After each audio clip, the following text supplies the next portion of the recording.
Hello, my name is Rat. I'm a Rat Boy VTuber, variety streamer, impish emo nightmare creature, and a queer vampire bastard. Yorto, GG on first. Hello. Thundar, hello. Welcome on in, friends. I hope that folks are doing well today. It is a Wednesday evening. It is 6:30 p.m. here, and I'm hoping to clock in a decent stream tonight. If I want to achieve my personal goal of I have a goal for my my highlight storage, which is that I'm trying to rack up some extra hours here. We're at 1,144 hours and 38 minutes out of 100. I'm hoping to break the 1,200 mark. So I gotta put in 56 more hours of a highlightable stream, which means more playthroughs that I plan to highlight, which is this. This Lifeline. Probably some more Pikmin 4. Maybe we'll play some other weird stuff. I have been highlighting my Animal Crossing GameCube as well, so maybe a little bit more of that. But yeah, I'm hoping to go for a while today. I was feeling a little bit sluggish though. It's been a whole ass time. Like, it's been a few months of a lot of broad stress and dread. And shit's not easy. But I think that this will be decent. Have my background objects moved around? I did move Rhinosa Mouse down to the chair. That is the only thing that has changed. Oh, and I suppose I moved the goal over to the right because it was bothering me that this chat, my vertical chat, is actually not quite the right height for the space that I have allotted for the vertical chat. So it's a little bit short. So I figured I would push it up a little bit, move the goal over there. And then Rhinosa Mouse had been kind of messily placed in a weird spot in the background up before where he is right now. Because I realized on my first day of streaming with this setup that I had forgotten to include Rhinosa Mouse in my background, so I brought him in. He was on the mantle. He would be behind my head right now if he were in the normal spot. I don't think we'll have game audio, but if I switch over to here. Yeah, see, that's where he normally is. So he's a little bit closer, and he's on the chair. But I didn't want to block him, since this screen is a little bit of a different size than the standard. Hang on here. Let me get our music back. I've realized a slight issue with the DOS box. Oh, come on. Oh no, it's lagging. Here we go. It really doesn't love it when I tab out. And then I kind of have to tab out and back in a couple times to fix it every time. What was I saying? I was saying something. Oh yeah, it's been a time. I was feeling kind of sluggish and not super motivated today. I had a good lie down session. I made some cookie dough, which I haven't baked yet, but I will be baking later tonight, probably a small batch for myself, and then storing the rest of it to bake over the next few days. And yeah, I don't know. Something about this game has been it's been very much how do I put it? it surprised me in a lot of ways. I think I didn't know anything really about the series when I picked it up, and I've been enjoying it a lot. I think I was expecting them to be, or at least this game to be, like, I don't know, maybe not worse, but like I'm surprised at how like fucking good this game is. is sort of what I'm saying. It's quirky. It's very of its time. It has its issues, but it's pretty fucking impressive for like the time that it came out. And honestly, the political commentary in here is hitting kind of hard right now. There's this game has some politics. It's not lost on me that I'm playing a point and click mystery that takes place in the 2040s, and fascists have taken control of the fucking moon, right? Like we have we have like eugenicist space colonists. It's like, interesting. But yeah, so I there's a catharsis to it, but it's also it's close to home. It's a little bit too on the nose and accurate maybe. But yeah, I've been thoroughly enjoying it. And I'm excited to play some more tonight. I expect that we will be encountering and interacting with the great PI of the universe a lot today. As at the end of our last Tex Murphy stream, we discovered we have access to a new area, which is GRS, the company of said I think it's the Genetic Research something.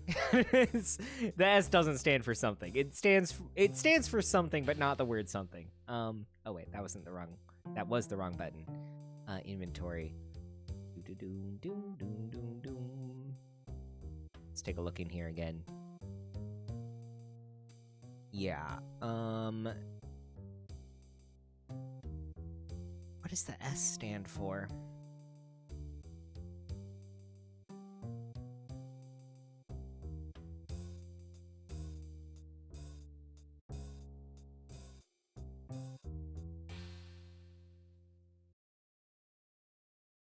Society? Yeah, it's being funded by the Crusade for Genetic Purity, which is the like fascist cult group. But I don't remember what the S is for in the acronym. This was Progressing Smoothly, Murphy's able to we have what, 7 days total? I don't know how many days we have left until the fascists try to destroy the Earth from their moon colony. Because I can't remember. I don't know how many days, like 1 or 2 days passed since our discussion with Eddie.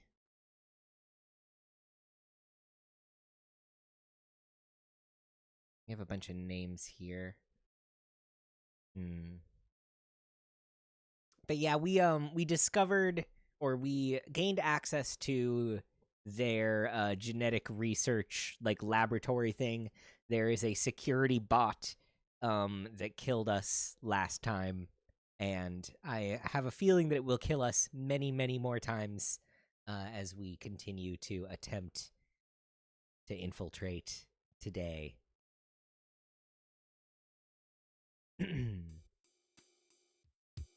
I do kind of want to, before we get in there, I want to make the rounds on the outside, see if there's anything else we can pick up that is not in the GRS building.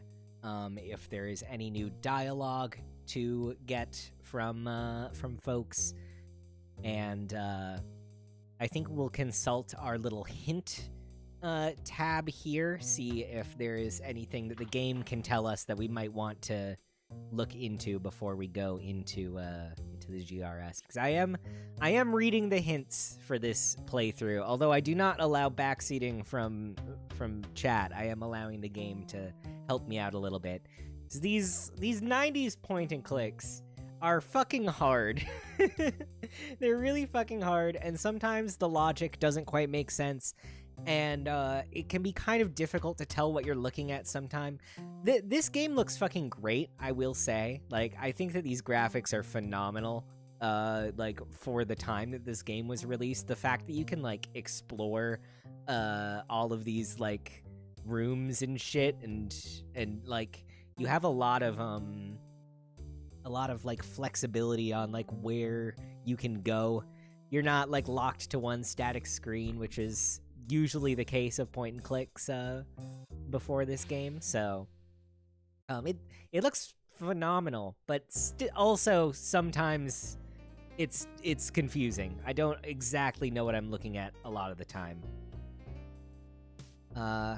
Oh, I just realized an issue with this setup that I have here. I wonder if I could remap some controls here. Oh, okay. Yeah, so the tilt control is a little difficult. Can I? Oh, come on. Okay, close panel.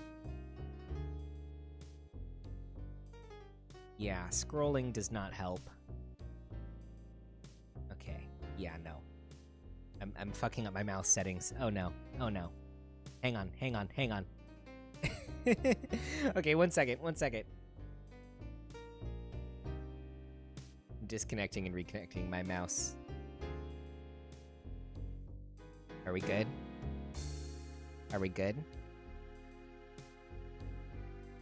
Oh no.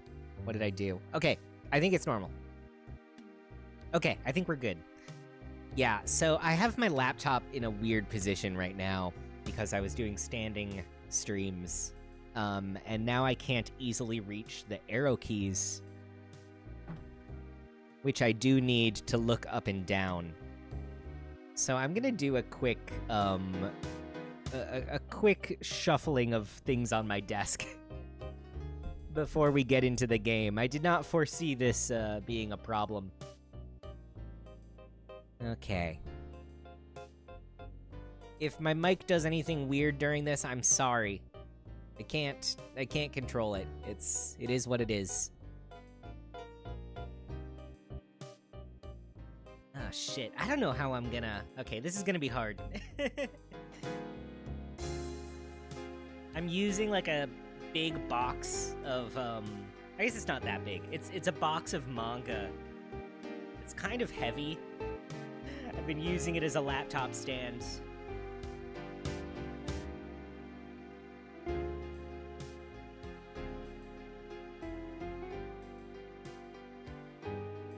Okay.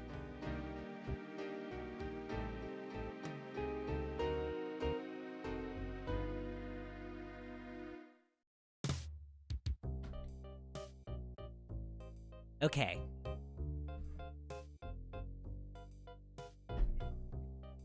I had to like move a box from underneath my laptop and also move my laptop gently down without unplugging anything. That was quite a challenge. But here we are. Okay.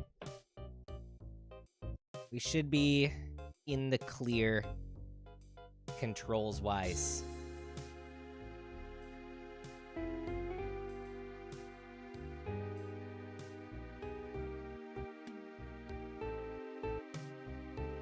Okay. I'm gonna be attempting... I'm using my mouse on my knee right now instead of my mouse pad today. which might come back to haunt me later. Well, oh, actually, it's haunting me right now. Okay, we'll abandon that plan for now. There's gonna be some high stakes mouse maneuvering pretty soon because I have to avoid a security robot in order to not die, and that's gonna be difficult because it's really fucking hard to move around in this game, even after adjusting a lot of my mic or my mouse settings. Okay. Let's check in with our friend here at the newsstand. How can I help you, Tex?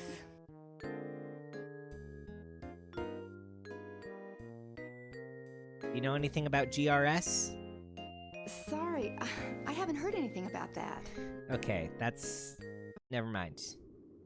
Let's talk to someone else. I feel like everybody in this sort of starting area is probably not gonna help us at this juncture for the time being. Oh, I am kind of curious about checking in at the electronics shop. However, Ham hasn't been super helpful to me recently. We are dealing with like a security robot situation right now.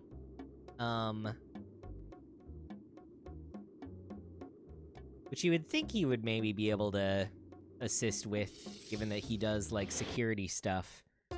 We've yapped about it in the past. But all I can do is ask him about fax machines. What are you looking for? Which I've already bought from him. Or I could do Twisted Humor or, Feeling Hungry. I'm looking for a going-away gift for my dog, Reggie. Have you got any chicken bones? Oh, try Fido's Novelty Shop. They have nice doggy gifts.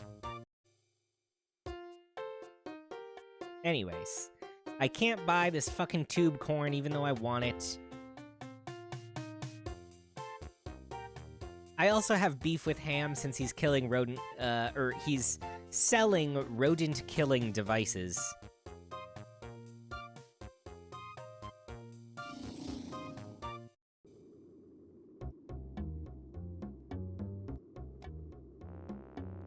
Feels just a little bit threatening as a rat in the big city.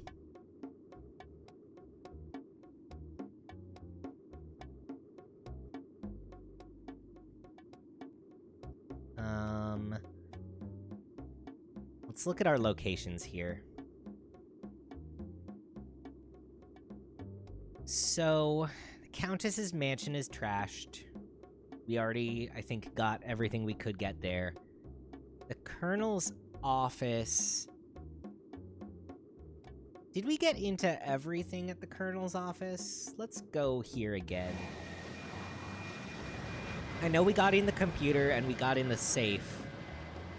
But I don't remember if we unlocked the drawer on the desk. We must have, right?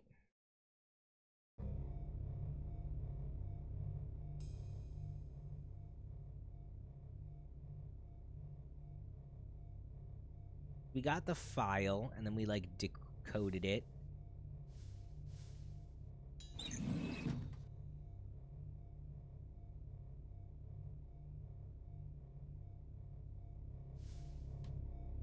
Oh, no.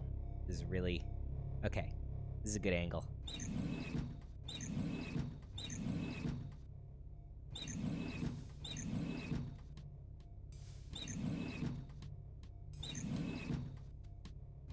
Okay, yeah, we got through all this. Safe is done.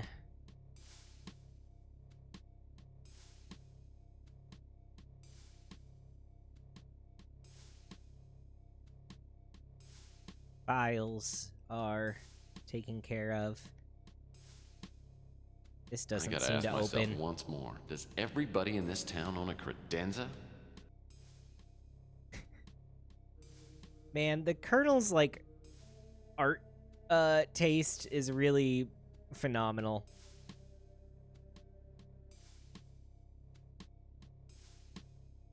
Why does he have so many, like two different displays dedicated to women wielding a bow and arrow? I kind of respect it, but I'm also curious about why. What is? Oh yeah, that was the trash. I think I already rummaged around in there. After the whole thing with the Geiger food, I'm like, I really feel like I gotta check every little corner and look pretty closely, because I would have never fucking seen that box of Geiger chow when I looked for it for a long time before I did notice it. But I kind of had to be led there by the clues. Okay, I think we're good here. I kind of want to ask Melon Toads about, or Melon Toad rather, about GRS. See if she has anything to say. I think I already did ask her about them, but... And I think her response was like, I wasn't listening. You again? I love her, though, so I just want to talk to her more. She's just great. So let me grab my water real quick. I left it on the other side of the room. I want to stay hydrated.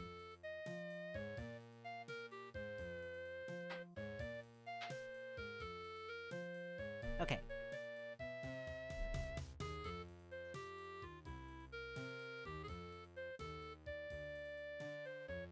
I don't know about that.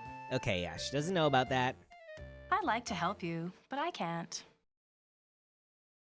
Well, I'm just a lonely girl looking for a new friend to play with. You might be fun, but you don't look like you have very much money. Okay. There's no one else in this list that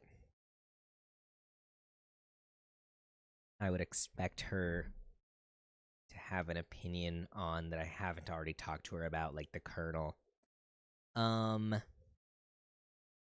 Okay. Nothing about GRS. Let's talk to her again. What was her name? Elena? Is this Elena?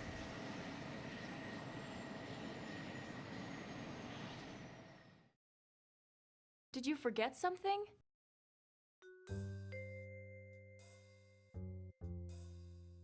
GRS stands for Genetic Systems. Research Systems. It's a parent company made up of 6 smaller groups. I worked for Marcus Tucker in GDC, Genetic Disease Control. Okay. Marcus Tucker in GDC. That feels important. So I might have to find... I could find, like, Marcus Tucker's desk or whatever. So, the last time that I went into GRS, we managed to avoid the security bot, and I got into a room, and then I was poking around in there, and then it was like, security scan will initiate in 6 seconds or whatever, or like 9 seconds, and then I died, like, immediately. So, I don't know if I have to just, like, exit the building before that happens, or if there's some other, like, thing I'm supposed to do with something in my inventory, or if I'm supposed to get something. I have a cigarette.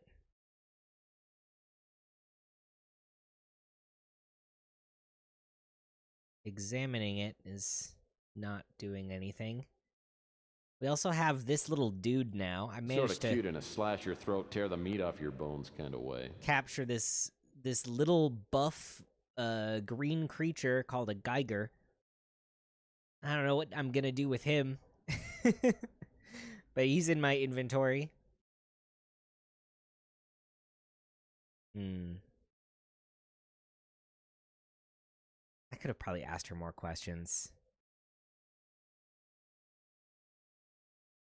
Yeah. Okay.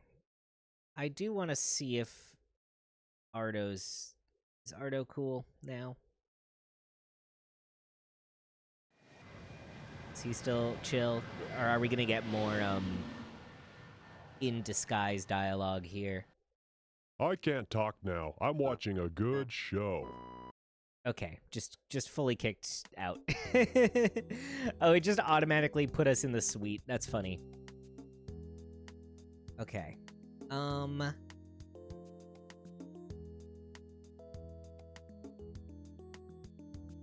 What to do in the mansion and assembling the note in the mansion.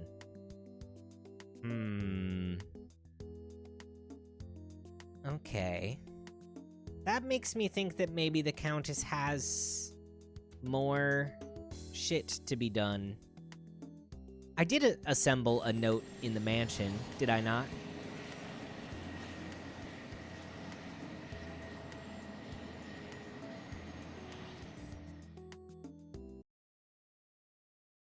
There might be something else to do in here, though. There's a lot of, like, garbage that kind of looks like it could be something, but also not. Wait, what's that? Whoever that was that met me here the other night may have set me up, but I'll bet you didn't get her cleaning deposit back. Yeah, see, like, the trash that they used is kind of... I mean, a lot of it is newspapers. And, like, napkins, but there's some little things that look more interactable. I did pull the cig from the ashtray. The ashtray's loaded with expensive imported cigarette butts. But then... the bird that was in here... Did the bird drop something? And did I find the thing that the bird dropped? I do not know. Because I don't think that the bird dropped... Like, the ashtray was underneath the trash here. And the bird definitely had something up here. Like something shiny. I don't think I ever got it. So I wonder if he flew away with it. I could have sworn he dropped it, though. Hi, Math. Good luck, divorce. Thank you. I hope you're having a lovely, lovely day. As lovely as a day that one can have under these circumstances. Let's see here. Is there something with this plant? Only the most callous criminal would be so careless with plant life. Oh, I forgot that was good dialogue. Yeah, there's no like shiny thing in here.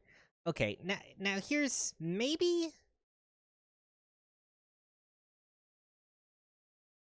Did this not count as being completed because it's not centered enough? Let me see if I can get it to actually register. Let's just like move everything down here a little bit and try to line it up real nice.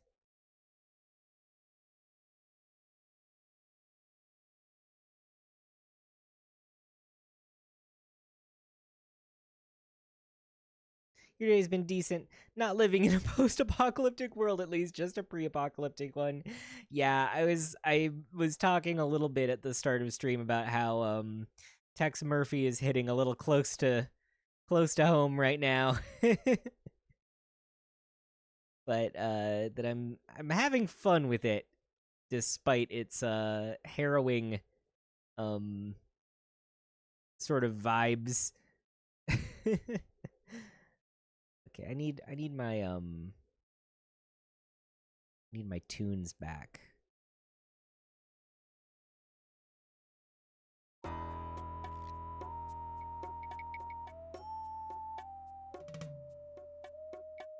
Let's just see if I can carefully scoot all this in. I might be missing... There might be more note pieces to find as well. Like, I mean, this is obviously an incomplete message.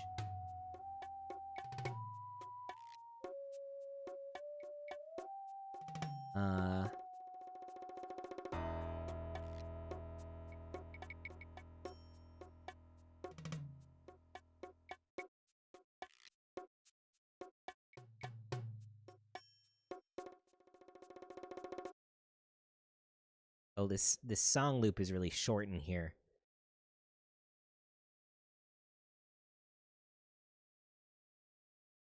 Maybe I should move to a better location.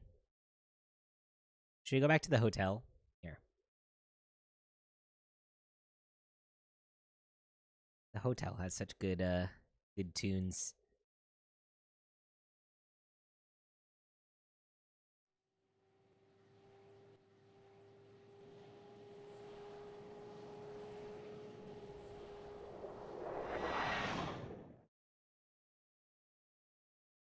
Okay. Back to carefully scooting these scraps back over. All right. And after I'm done being cowardly about entering GRS, I'll enter GRS and try to get in there. See if we can get any more information.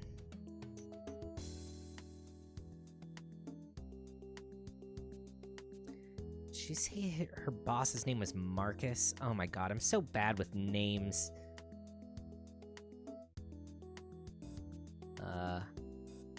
Oh wait, this goes here.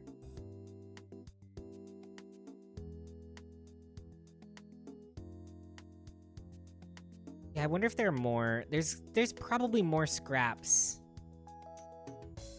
That's probably why I'm getting a hint about doing the scrap puzzle, is because there's probably more scraps.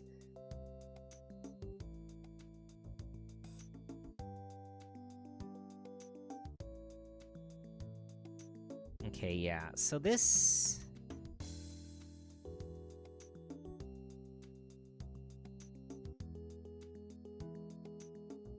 Yeah, we're missing some stuff. Let's go look around more, I suppose.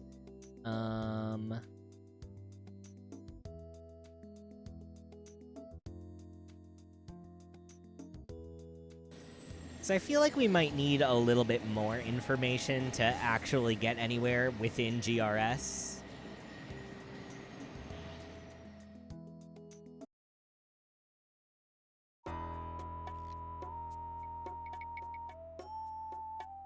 Searching through that fireplace could be a real pain in the ash. Just let me open Searching it, through though. that fire.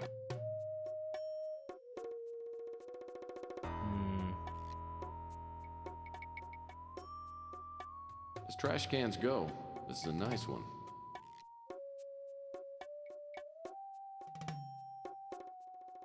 Whoever that was that met me here the other night may have set me up, but I'll bet you didn't get her cleaning deposit back. Okay. Already heard it.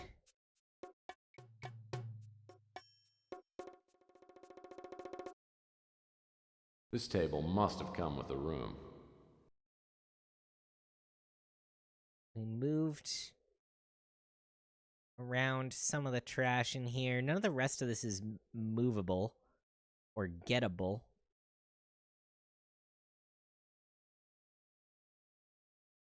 Okay, let's take a look at this. Get the note pieces. Get the watch.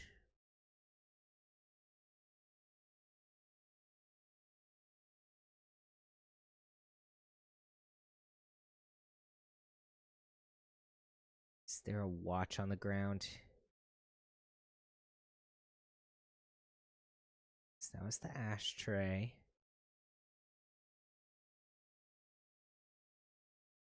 God, this one piece of trash is really bothering me. This one, this like little orange thing here. I hate it.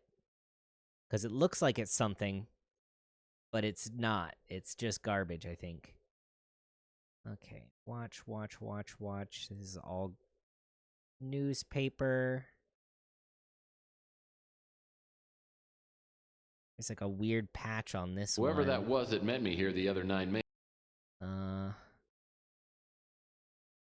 I don't see any watches. I feel like the watch is what the Borb had. Well, the way this room got cleaned out, I'm surprised they didn't take the chandelier. But I don't see a watch.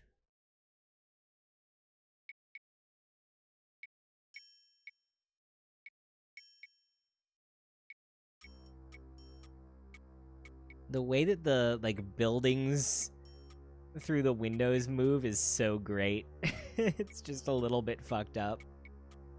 Like the directional JPEG shenanigans that are going on here. They're just a bit wrong.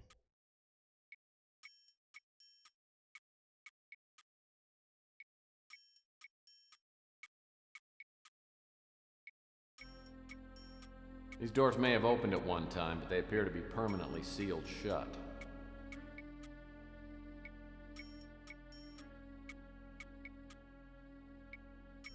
I am so fucking clueless about this watch situation. I'm sure that this is like the watch is in here and I am just not recognizing that what I'm seeing is... Wait a second. Oh my god, wait. Is there a perfectly flat watch on top of this?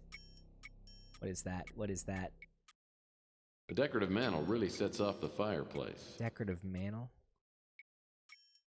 Oh no, that's the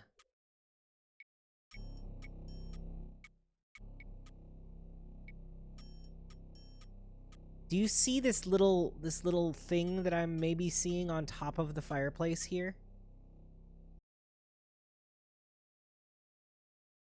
The decorative mantle really sets off the fireplace. There's like a weird particle thing.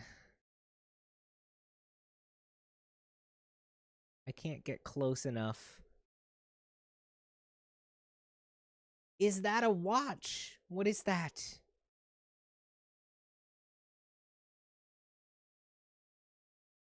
Oh my god. It is. Look at this. Do you see how this is a like this is like 4 pixels.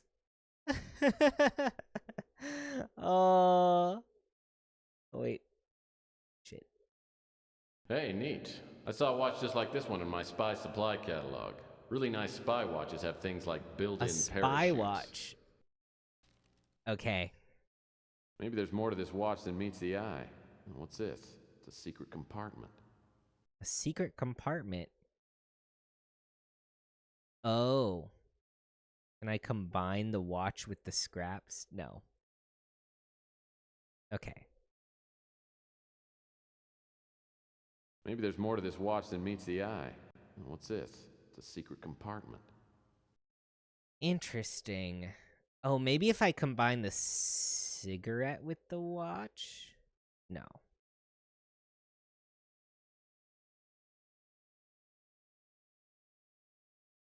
Okay, I have a watch now. Maybe if I use the watch. No. Use. Well, that's not gonna work. So what could I use the watch on? Never mind.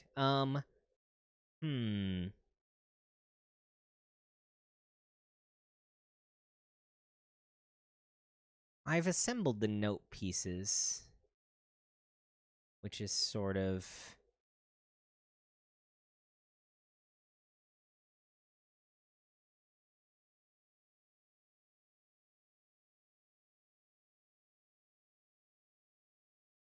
Does something need to be slightly...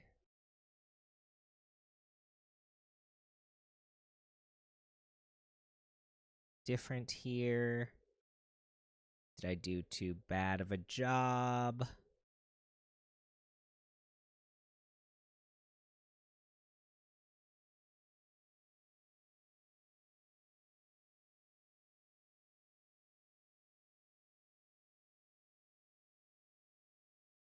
I think this is right.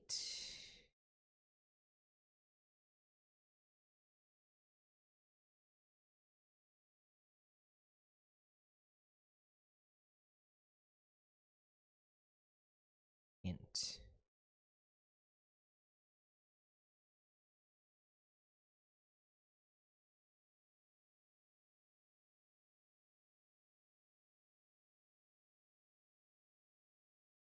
Yeah, this note does not have all of the words included here. Provide the final piece of our puzzle. We don't have the word provide here.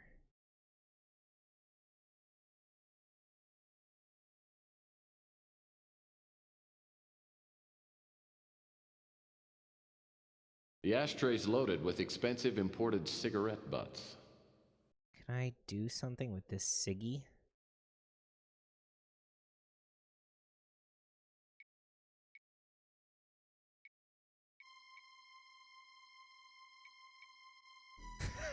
I just realized I just tried to give the cigarette to the Geiger. Which is probably not something that you should do. I don't know if they can smoke, but you know, I want to be a responsible Geiger companion. Imagine if that worked and he just started smoking it. It would be hilarious if that was, like, actually the solution to, like, a puzzle later in the game. That I just have to get the Geiger addicted to nicotine.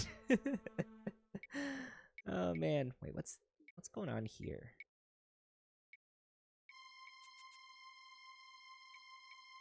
I think it's just a tiny weird... Yeah, some pixels on the wall.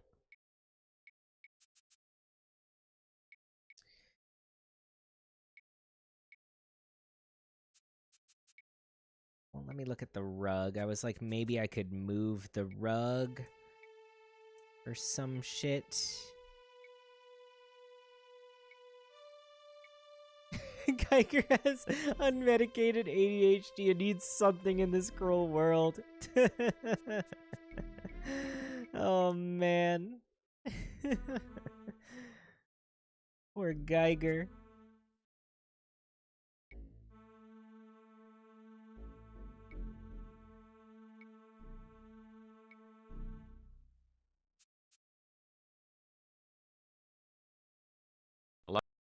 That's not gonna work. Okay,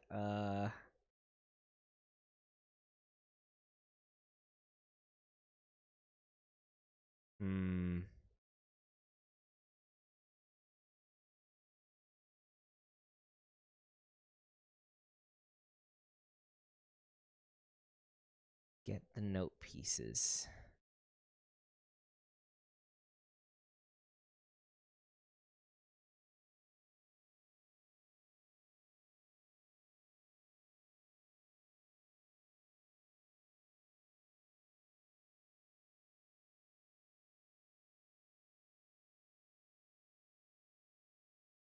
We have examined and assembled the note pieces checked off.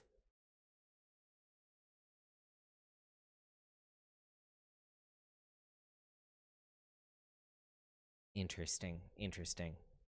I wonder if we have to do something with the information that we've gained from the note pieces for it to understand that we have done it. Let's try to think about this. Bastion of Sanctity is interesting. I don't know what the fucking Bastion of Sanctity is.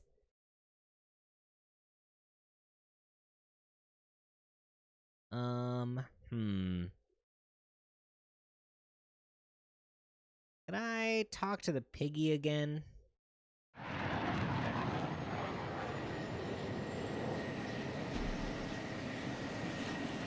Maybe this dude knows something about GRS. Back again, eh, Murphy? What can I help you with? Hey there, asshole. Can't help you with that. Fuck you. Geez, Tex, you think I know about everything? Sorry, Murphy. Just noticed his license plate is Private Dick. Yeah, it's so good.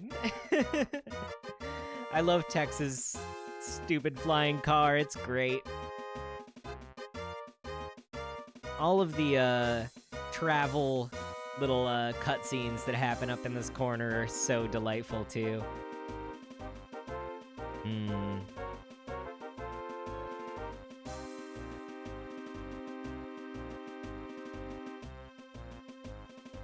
just feel like I'm missing, like 5 scraps of paper.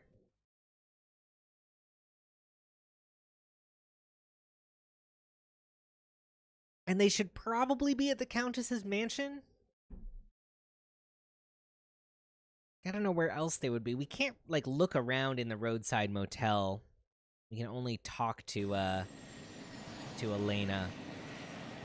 Let's go back through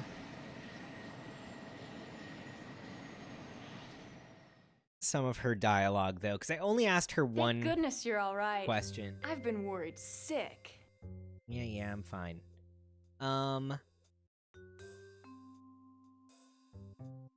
It's definitely weird that the hint has a word you don't have, and it's missing half the stuff I do have. Exactly. Yeah, it's a little bit suspicious. I feel like there's gotta be more to learn there. Mr. Percival made donations to GRS, but I never saw him there. Sorry, I don't know about that. Wish I could help you. I'm not familiar with that. Sorry, I don't know about that. Wish I could help you. I'm not familiar with that. Sorry, I don't know about that. Okay. Did you have... I know she had something to say about the Colonel, right? Wish I No, could she help didn't. you. Okay. I'm not familiar with that. Sorry, I don't know about that. Yeah, no one else on this page is gonna be relevant. You asked her about herself, right? I'm a grown-up girl now. I wish we could have renewed our acquaintance under better circumstances. No thank you. Okay. I can't, like... There's gotta be something to do with this watch. It's weird that they asked me to get the watch. Love that all the live actors had to record like 5 separate I don't know lines. It's so good. There's a lot of just the acting performances in this game are fucking phenomenal. I love it. I love it. There are some pretty like famous people in this cast as well. Like it's kind of star-studded. I wonder what she's doing now. I went on an IMDb journey with this game and Return to Zork.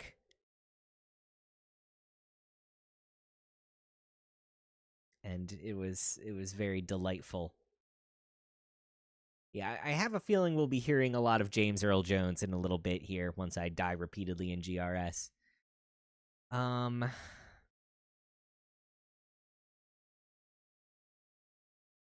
gonna go... Just gonna pop into the electronics shop just in case there's a watch situation. Maybe I could go to the pawn shop. Maybe the pawn dude would know something about the watch. Okay, yeah. Seems like nothing has changed here. I keep expecting Ham to have more for me. And sometimes he does. But often he does not. Yes, GRS is Genetic Research Systems, the sort of laboratory that the like eugenicist fascist cult group was funding for their shit.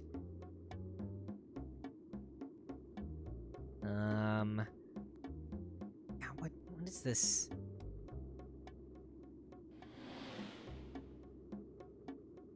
Maybe there's more to this watch than meets the eye.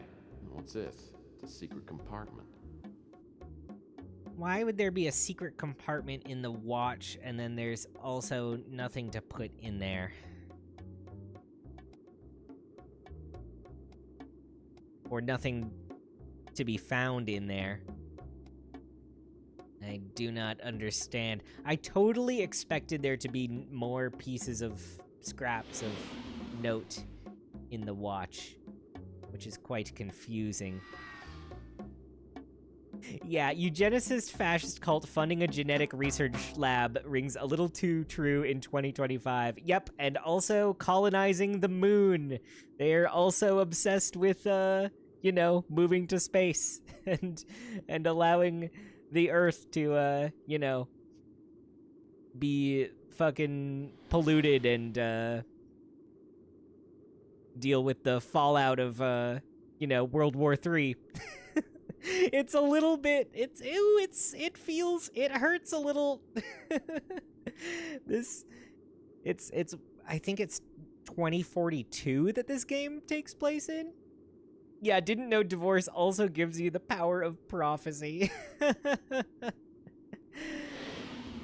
Yeah, it's a bit, it's close to home. It feels pretty accurate. Oh god. Okay. I do one more like scrape of this place.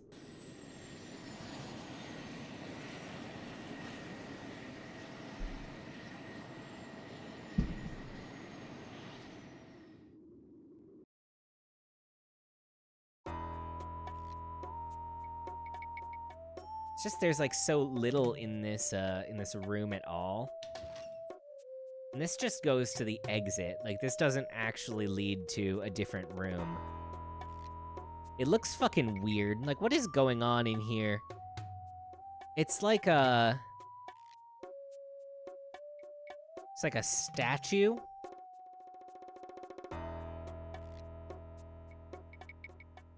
It just leads you to the travel screen. Really fucking bizarre. Okay, now I'm like... There aren't more perfectly flat objects on this, are there?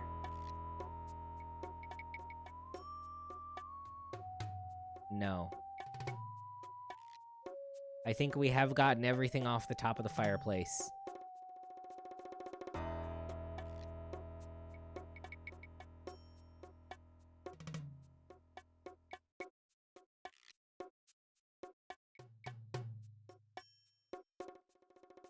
The way that the base of the table rotates is really freaky. It's really freaky and fucked up to look at. Gotta secure me that private dick license plate before it's too late. Someone should do it. I wouldn't be surprised if there was a Tex Murphy fan out there that went for it.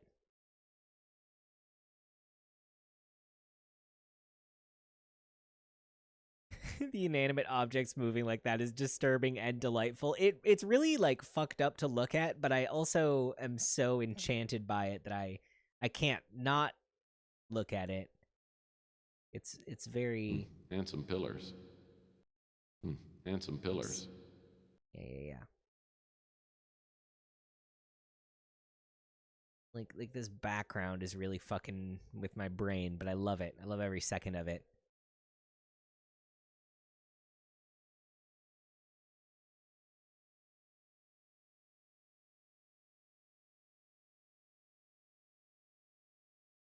Just like all of these little weird particles look like they could be like more note scraps, or like there could be more shit underneath them, but I can't do anything with them.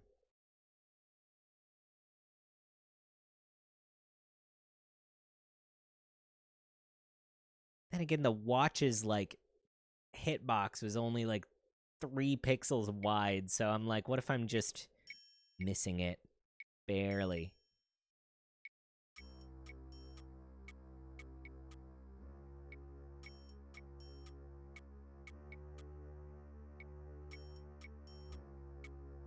I believe the other note scraps were in the trash.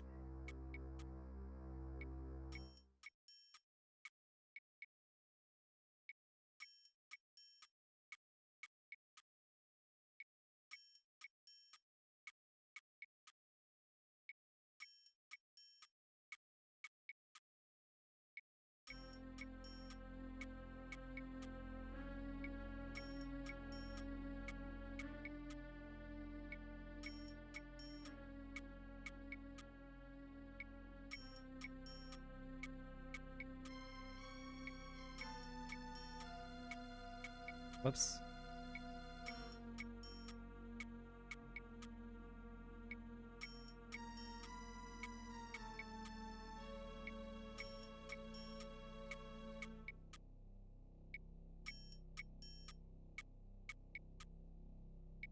Yeah, so this is meant to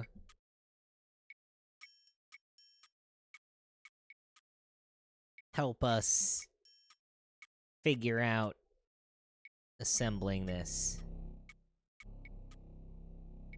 to provide the final piece of our puzzle.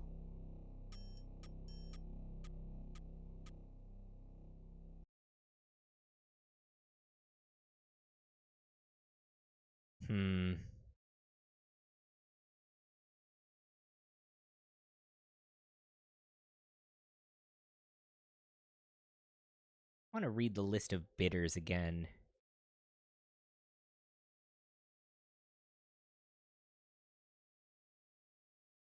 We've got R. Danville, importer, E.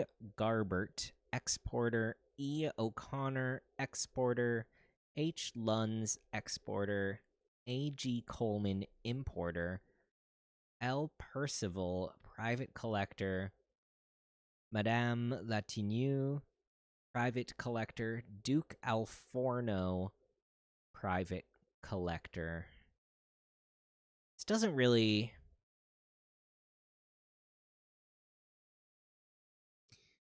I guess these are good names. None of these names have come up yet.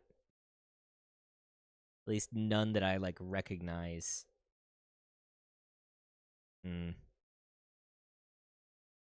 Okay.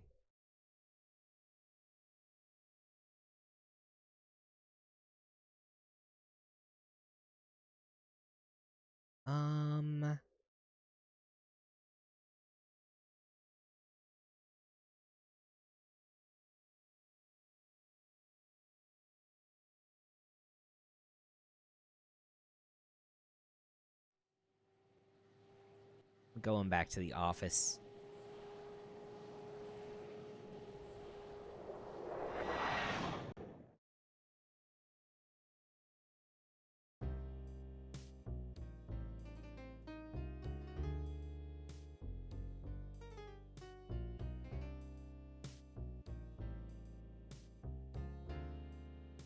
Do I have a trash can in my office?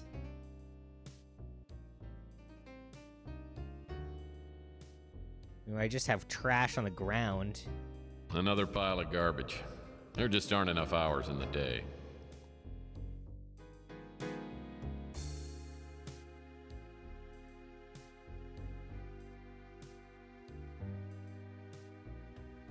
I don't think Tex has a trash can. I can't even look at this bundle of pixels.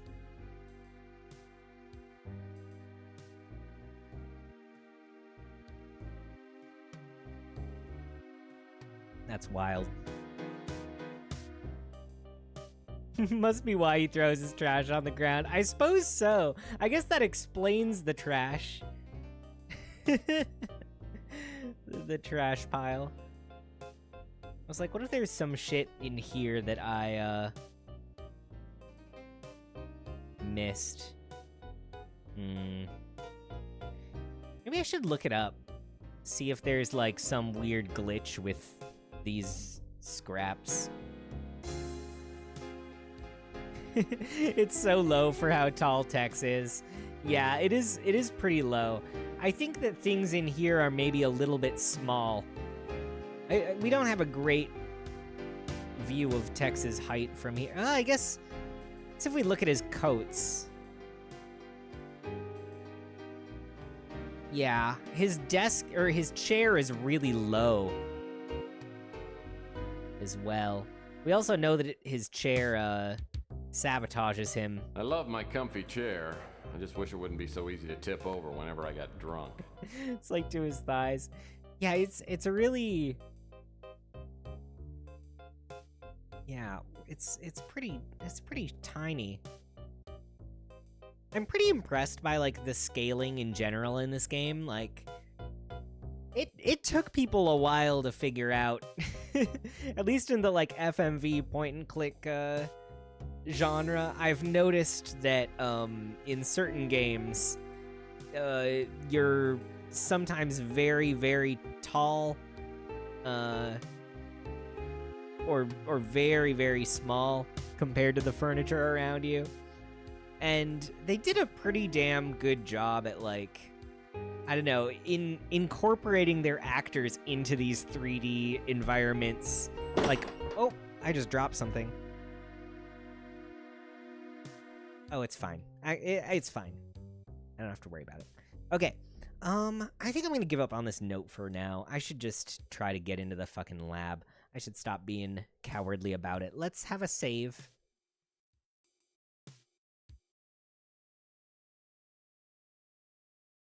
I don't need to add a comment. Yes.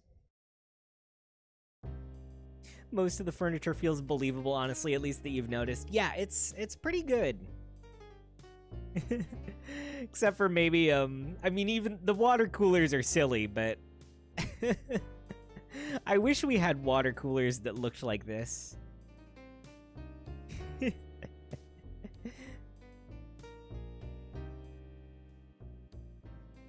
All right. We should do the GRS stuff. Actually, let me take a quick break first, because I'm gonna have to lock in for a bit here. I feel like I've done nothing thus far, and that's because I haven't done anything. But at least I got a watch. I got one watch, and then I scooted my notes over, and that was about it. Okay. I'll be back in just a few minutes. I'm going to do some stretching and take a little water and maybe snack break. I implore you all to do the same. If you need to use the bathroom or get some water or a snack or something, please do that. You will not miss anything while I'm gone. I'm gonna run a few minutes of ads because I've been going for an hour. I'm supposed to be taking breaks every half an hour, so I have to be a little bit more diligent about that for the rest of stream. But we'll do what we gotta do. I went an hour, so be it. But yeah, BRB.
All right. Hello. I have returned. Let's get our music back. There we go. Hope y'all had a good little break. I grabbed myself a canned beverage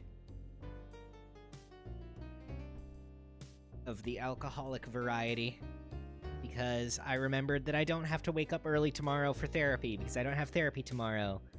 They're off for this week. You ready for can ASMR? Here it comes. 3, 2, 1. That was a good one. That one was like bold and confident. It was like a... Sorry, that was a gross impression. That was a bad mouth sound. I apologize. I regretted it immediately.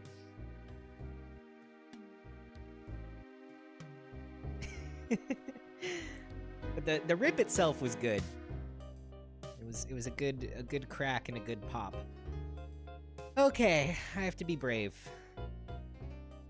We have to get into the GRS. Let's try this. Okay. Yeah, so we can only really warp into the hallway. I'm going to test, I think, going into a room and then, like, see if I can travel from the room. See if I can, like, escape after having entered the room easily, or if I'm, like, locked in. Because we died before we could figure that out last time. So let's go.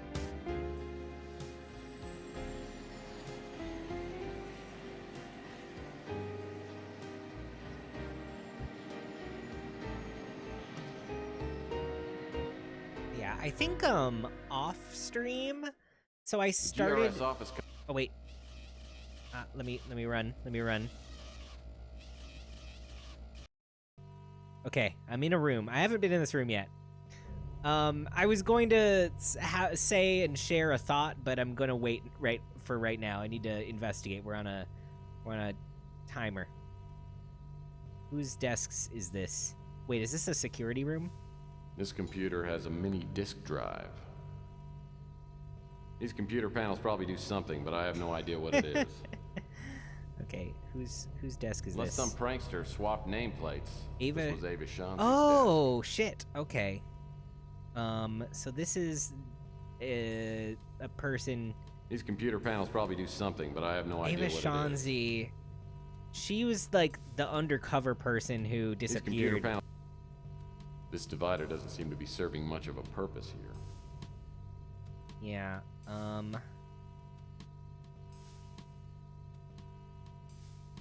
What the fuck is this thing? I have no idea what these things do, and I'm not sure I want to know.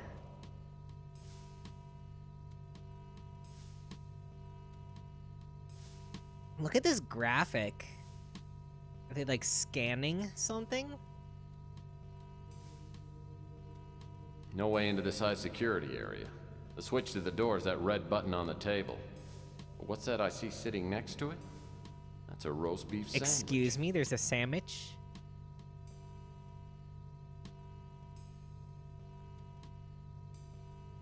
Oh yeah, there is a sandwich. No way into this high security. No way in, you say. The air vent looks like it could be removed with a hex wrench. The opening isn't big enough for me to get through, though. Could I... Hang on.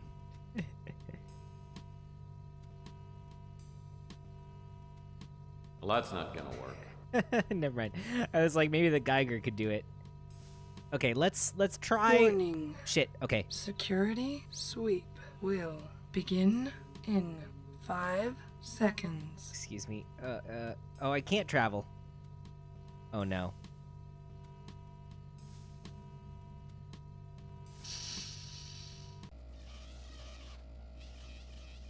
Travel.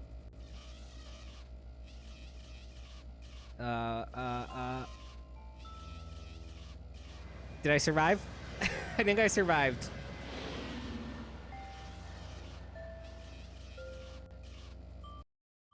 Okay. Okay, so we just have to explore that area in short doses, I think. And it does seem that I have... we seemed to have had 5 seconds there. I think it was just because I paused, and was menuing, though. Okay. The thought that I was going to speak aloud before I got, I rushed myself into there, was that I started the second Tex Murphy game, which is the game before this game, off stream. I also played a little bit of the first, which I will not be finishing probably, and it's a really, like, it's just a very, very old game, and it is quite difficult and strange. And I enjoyed playing it a little bit, but I don't think it's going to be, like, a fit for what I want to stream. I am torn about whether or not I wanted to stream the game that came before this, because it also is pretty... It's kind of fucking great. It's more traditional, like, point and click. Like, you have a little text walking around on, like, a 2D screen and doing shit. But the plot of that game definitely has some connections to the plot of this game. I think it's called the Martian Memorandum or something, and it's more about, like, because I believe that there are people living on Mars in the Tex Murphy universe at the moment. But also that it is a Mars for the rich situation, to put it in King Giz terms, if I remember correctly.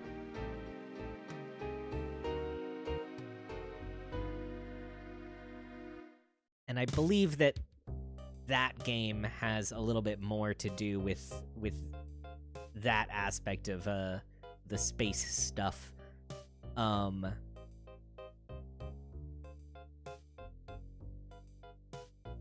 Interesting, given gestures at the world. Yeah. Yeah. It is pretty interesting. But yeah, so I was thinking about, like, playing the rest of that off stream, or maybe streaming it on Discord or something if people wanted to, like, hang out and do point and click shit in there. I don't know. Could be fun. But I do want to play the later games in the Tex Murphy series on stream. I would love that a lot. Because I'm really enjoying this, and I think I'm interested in exploring the other games. Okay, let's try going in there again and going into a different room, and then making a sneaky escape.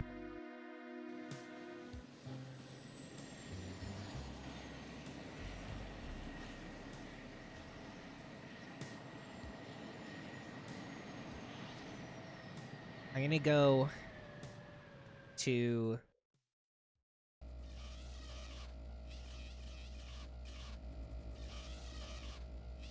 this door again. I've been in here before.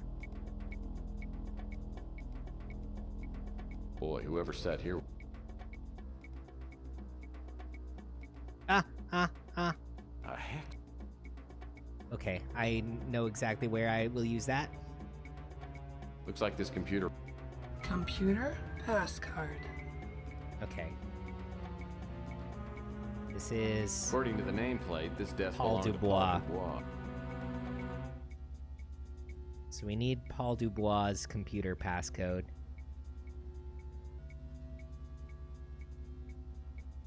Oh, come on. Nothing of interest.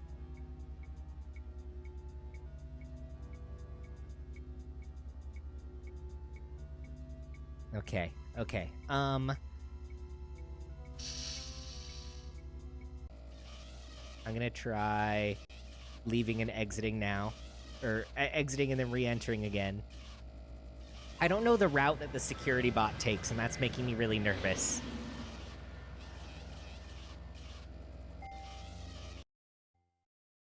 But we got the wrench, which means that we can open the weird little compartment, and then maybe I can release the Geiger into the room, and maybe the Geiger will go for the sandwich, and then press the button in the meantime. That's my thought. That's my strat.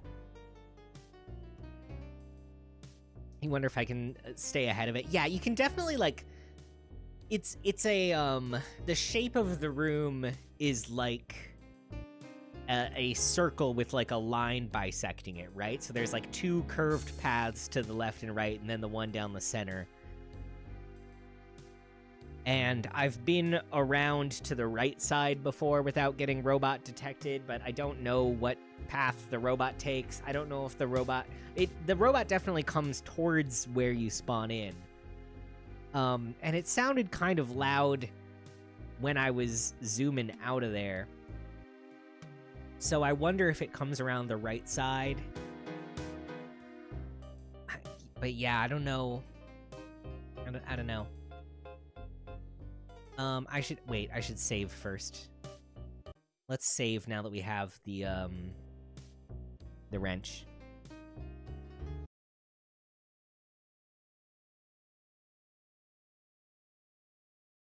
Yes. Okay. Ah, my nose itches. Stop it, nose.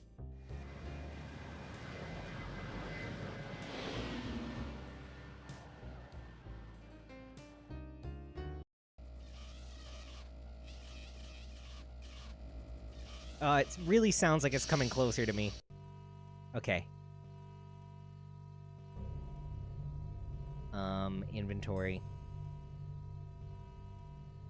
Wrench. The opening isn't big enough for me to get through. Oh my god, this is it! It's gonna die!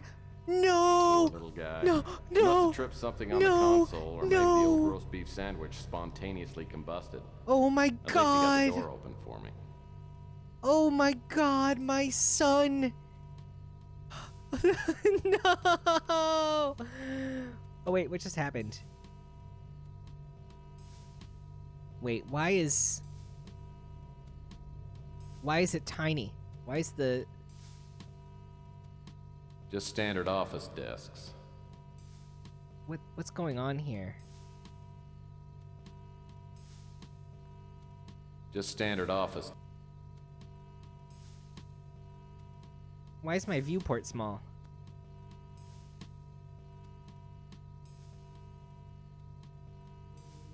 Did I hit a button?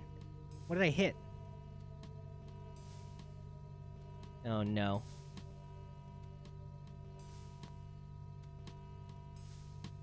What did I do?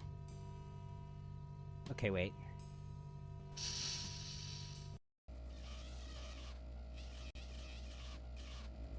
We have to exit the danger zone. Let's see if I can fix this. Oh my god, that was so tragic. My Geiger! Yeah, I what did I do to the display? Okay. Let's see here.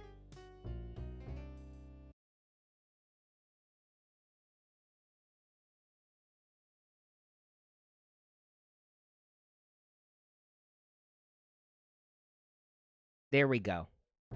Something...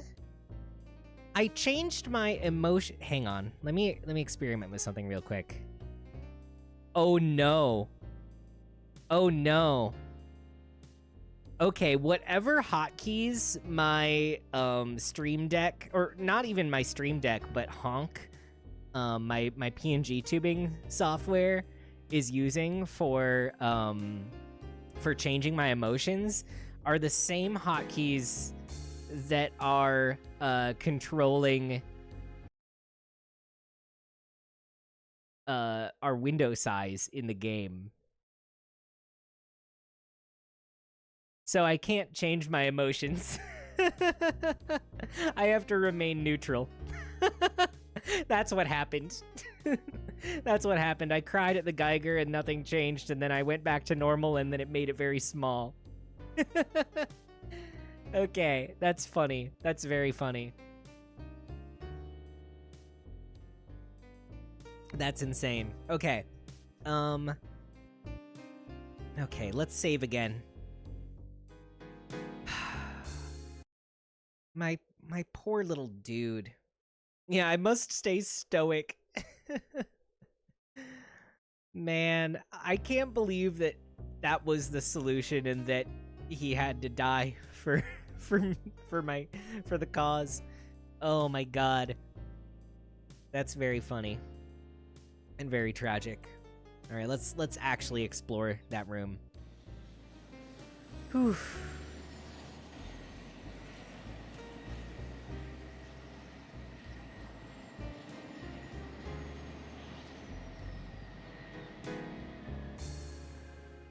My little buff friend.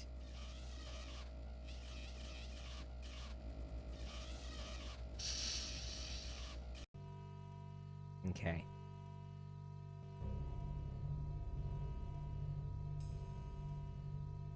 Looks like a mini disc. Something tells me I have to see whatever's on it. A mini disc, you say? Look at that. Wow. The consoles seem to be working, but they're inaccessible. Okay. It's a memo. It says, memo to Marcus Tucker. This disc was confiscated from Ava Shanzi before she was imprisoned on the Moonchild. We are still searching her personal effects for any sign of the Winter Chip. Okay.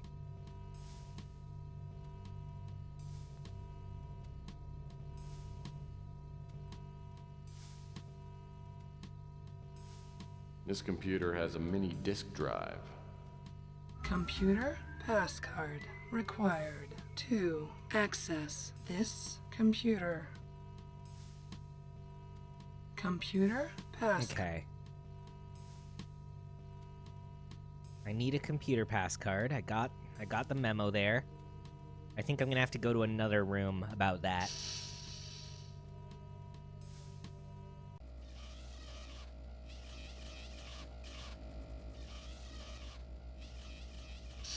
I'm just gonna try to get in here. Whoa, look at these portraits. Oh my god. I'm quite excited.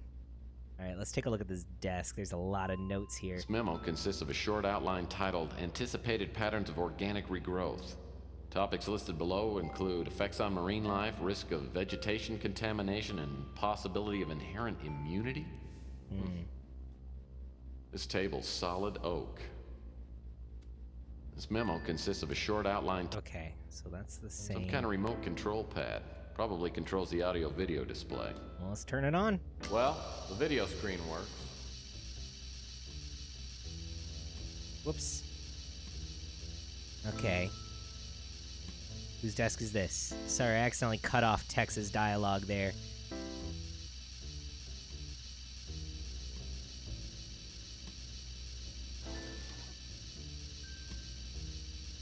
Is that porn? Another Playbub magazine.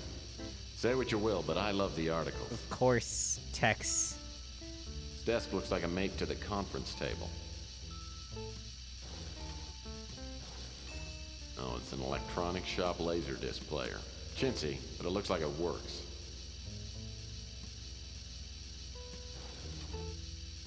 Okay, that's cool. Yeah, Tex reads his porn for the plot. My home movies would look great on that screen. There must be a remote control panel that controls this video screen. Maybe it's somewhere on the conference table. And Papa Bear said, "Someone's been sleeping in my bed." Well, this must be the GRS patron saint of evil. I need to know Tex's opinions on all of these guys. Warning. Shit, no. Security sweep will begin in 5 seconds. Okay. I was getting too comfortable. I forgot that my life was on the line.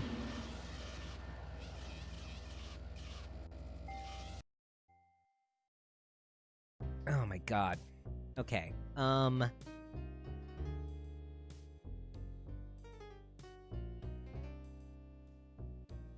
Yeah, the mini disc has to go. in her computer. Whoops. I wanted to examine Seems the useless laser disc. to me unless it's hooked up to a TV. Oh! I see. Okay. So maybe we have to use that in the room.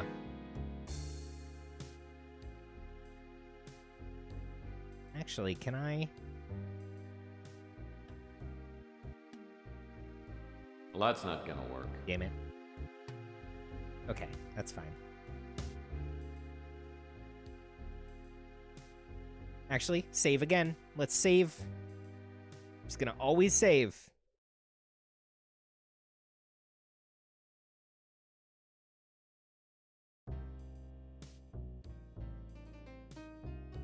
So I've gotten real lucky. I haven't died yet. But I keep cutting it really fucking close. My luck is not gonna last.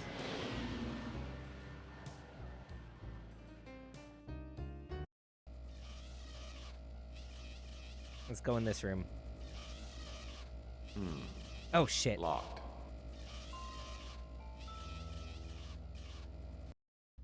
Okay. All right. I need to keep investigating all these portraits. I'll bet this guy wets himself every time someone takes his picture. Amazing. Admit it, you can't tell I'm bald. Pressures of the corporate world have obviously driven this man to irregularity. He'll sell no wine before it's time. Tex is such a hater, and honestly, I do kind of respect it. Nepotism rears its ugly head.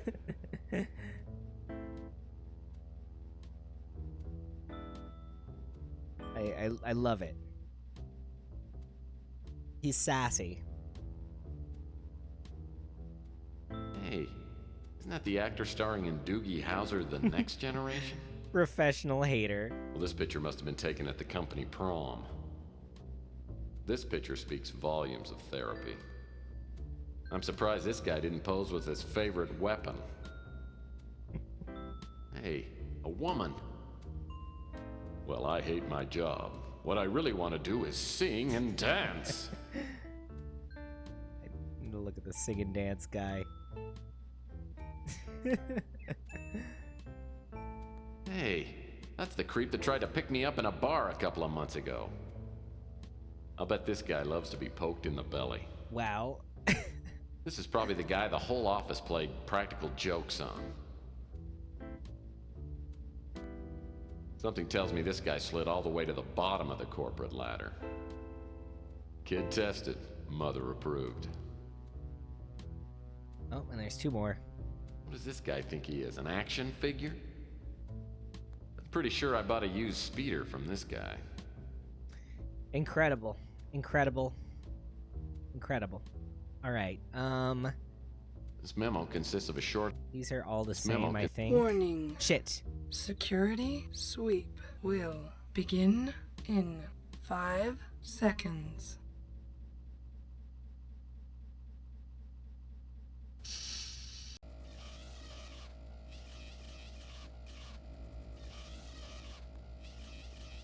I don't know if the security sweeps, like if I'll still die if I'm on the outside of the room. Like if I have to fully exit the whole building or nah. We haven't really tested that yet.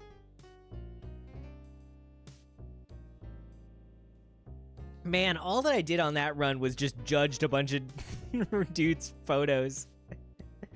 I didn't do anything else. I just pointed at all the pictures of all the like dudes in that room and was like, look at this asshole. Hey, look at this asshole. Oh, this guy looks dumb. Oh, this guy's a nerd. Yeah, show up, hate, leave. It's iconic. Okay. Yeah, so there's...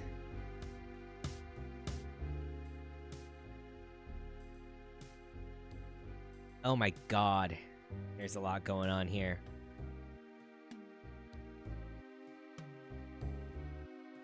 I'm gonna take a look at this real quick. Because I wonder if I could disable the security eye. Oh, it just says run away. Thanks. Okay.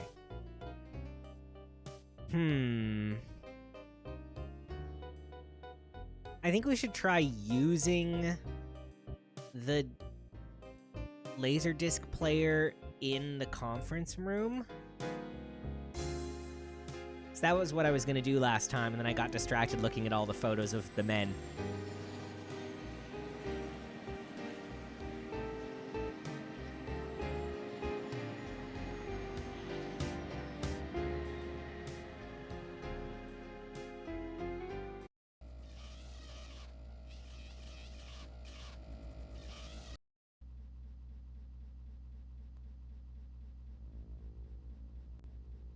Well, that's not... Well, that's not gonna work. Okay, never mind. Then maybe there's something else in here. Maybe we should check a different room.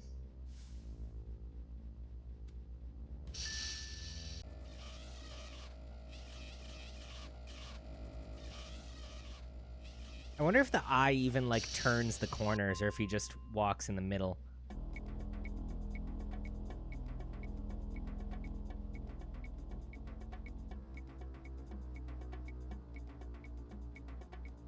What's this? Boy, whoever sat here was really good Okay. at tic-tac-toe. What a cute little Ooh! TV. I wish I'd found this little sucker. I'm taking that. It's like the TV has no reception capability. It's set up to run only when hooked to a... Okay, okay. Not enough time to listen to your dialogue. I'm sorry, I'm in a rush. I'm looking on the floor.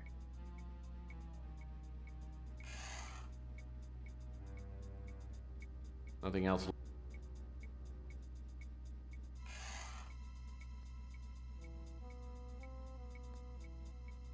Boy, whoever sat here... The console seemed to be... What's that? Oh, it's just a Judging coffee by mug. the stains in this mug... Okay. Let's try leaving.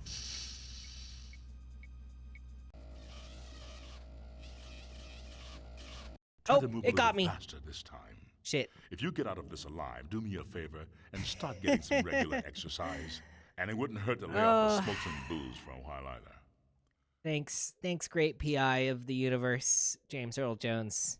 I appreciate the advice. Even though it was too late. Let's try again. Okay. So, there's a TV in the offices. Let's get that. Yes, that is really James Earl Jones.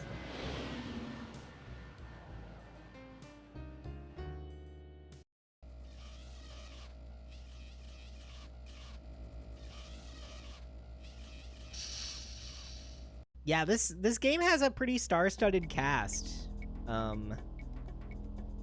There's some other folks in here that have done a lot. Okay. Combine. Oh, nope. Sick. Alright, we got it hooked up. We don't have a disc. Well, we might be able to play the new mini disc on it. He had computer consoles just like these on Lost in Space. As a matter of fact, I think these are the props.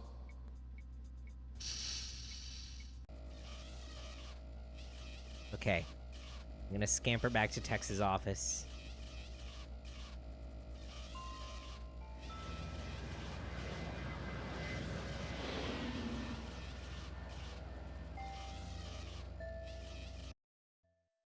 Okay. Yeah, there's another point and click that I bought the first game in the series. What was it called again? Gabriel Knight, which I believe features Mark Hamill and is Tim Curry in it as well? I think Tim Curry as well.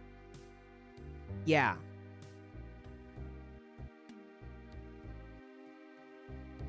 I bought the first one. I was thinking about I don't know if it would be a great stream game or not, so I might play it off stream. But I was like, oh, that's interesting. I'll check it out. It's a different like mystery point and click situation from the 90s. And then I found out, I was posting about it in Discord, in Return to Zork, like 4 members of Blake Lively's family are in that game. Her parents and 2 of her half-sisters are all actors in Return to Zork.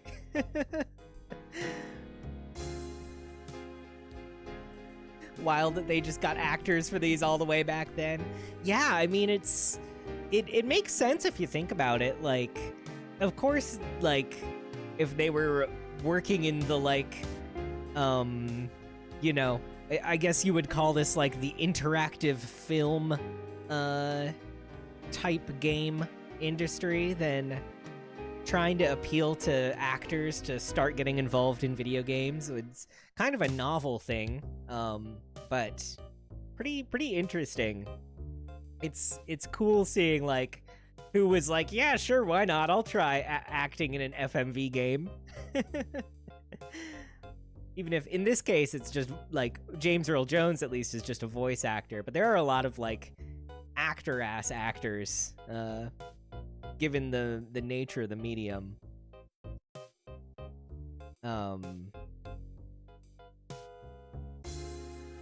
Yeah, the other, like, big actor, in here that I, like, recognized, was Russell Means, who's, like, a very, very well-known, like, native activist.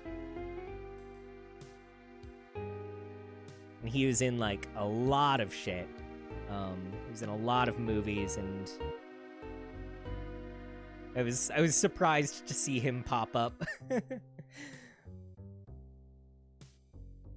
And then, yeah, the Colonel is played by a very famous, like, actor who I'm not familiar with his stuff, but he was in, like, a lot of older movies.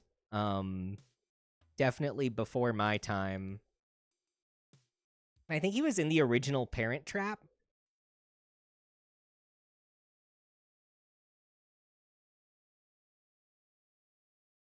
Which I didn't realize that there were... I don't think I've seen the Parent Trap, but I didn't realize that the 90s Parent Trap was not the first Parent Trap. I didn't know that there was a 60s Parent Trap. But he was in the 60s Parent Trap, not the 90s one.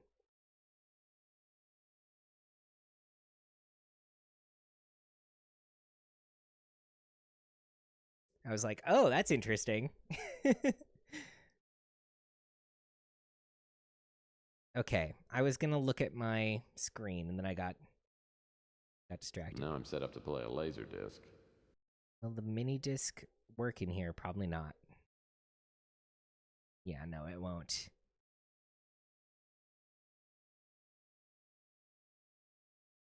You didn't know that either? You saw the 90s one as a kid? Yeah, I'd only heard of the 90s one. I had no idea that there was an earlier one, and I haven't seen I haven't even seen the 90s one. I think I've maybe seen, like, clips from the 90s one.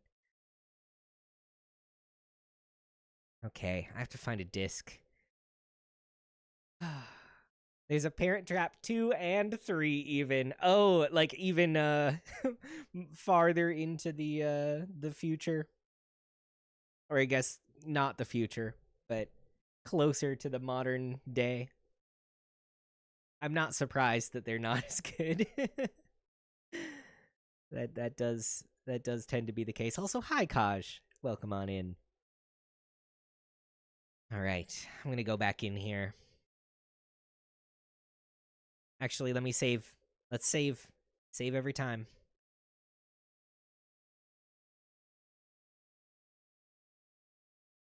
Oh, they were both TV movies from the 80s. Ah, so they were sequels of the 60s Parent Trap before the 90s Parent Trap.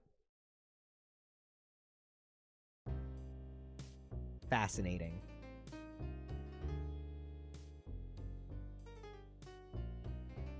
Absolutely fascinating. Okay.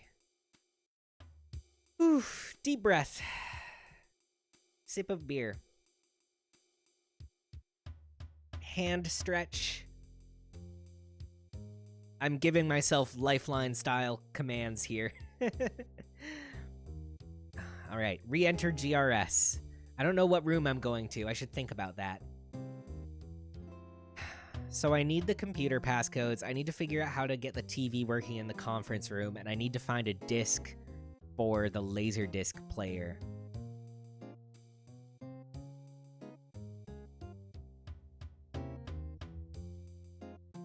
Imagine making a sequel to a 20-year-old movie, and it does decently enough that it gets another sequel, and then you just say fuck it and reboot the whole thing.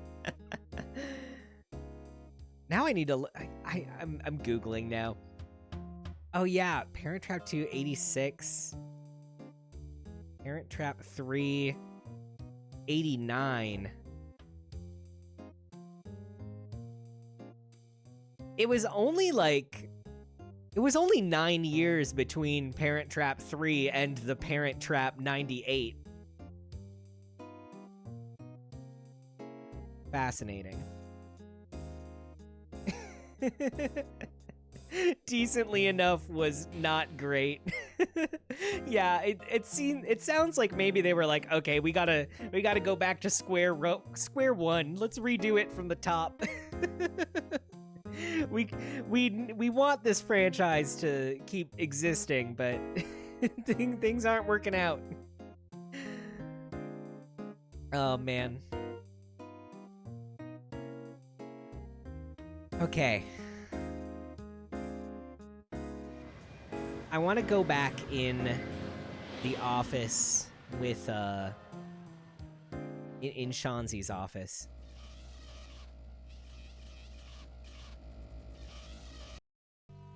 Okay. Yeah, her desk doesn't have any drawers on it. Wait.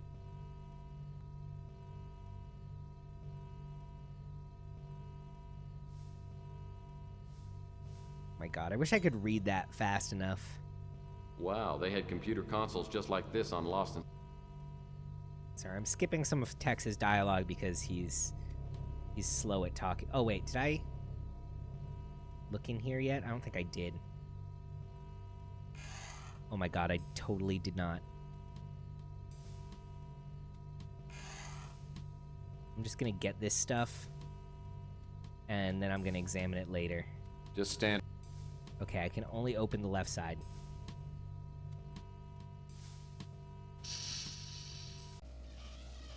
Travel. No. Travel.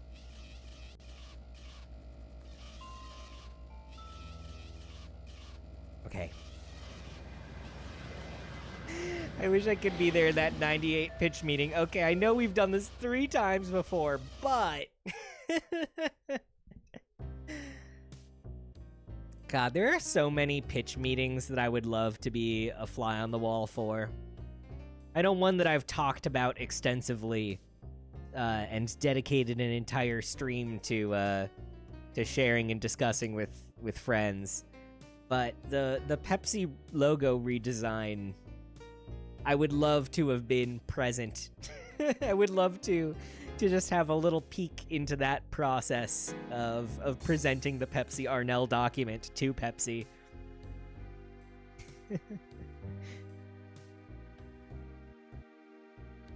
Okay, inventory. And then Lindsay Lohan got to dominate 60s Disney remakes with Herbie. Oh yeah. Yeah, I was I weirdly did not watch a whole lot of like Disney live action media, I would say, as a child. Despite being raised by a Disney adult who is also just a bad person. Not in my life anymore, but very much Disney pilled. I have some quite strong negative feelings towards the corporation for that reason and other reasons. I watched like a lot of the animated movies as a kid, and definitely was fed some other, mostly like park related advertisement material and propaganda. But I never like watched Disney Channel or like a lot of like those movies, to be honest. I think all of these meetings should be videotaped and released to the public after 50 years because you need to know the thought process. I would love for like a declassification of like weird ass meetings.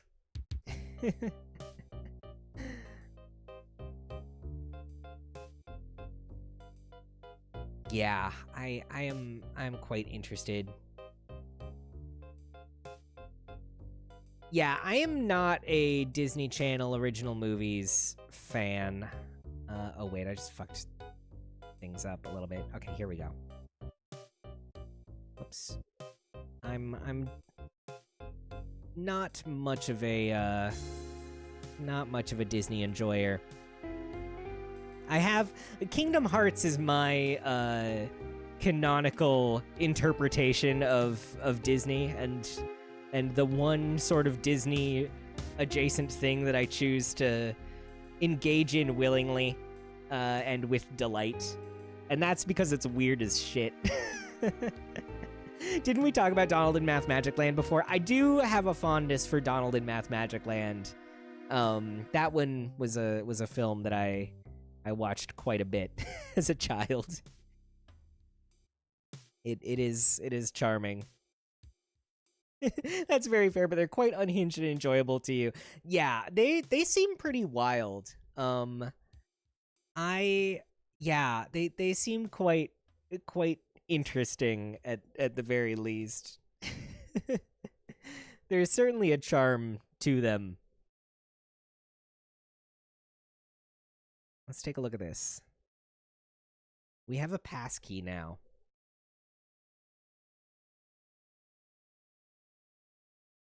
So I wonder if I can use this on all of the computers or not. Oh, there's a scratch on the laser disc.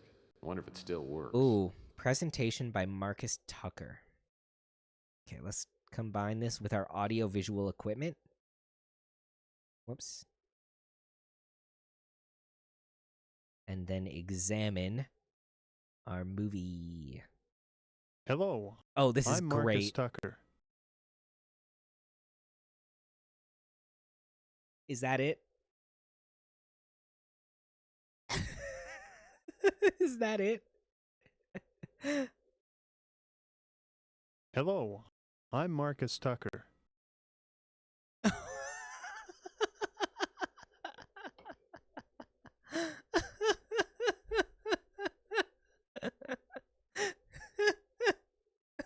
Hello. I'm Marcus Tucker. Is that all? Hello. I'm Marcus Tucker. Oh my god, you know what this is reminding me of? Hang on. I have to find this. Oh, what's it called? Oh my god, there's this video that really this just brought a memory back. Oh my god, what's it called?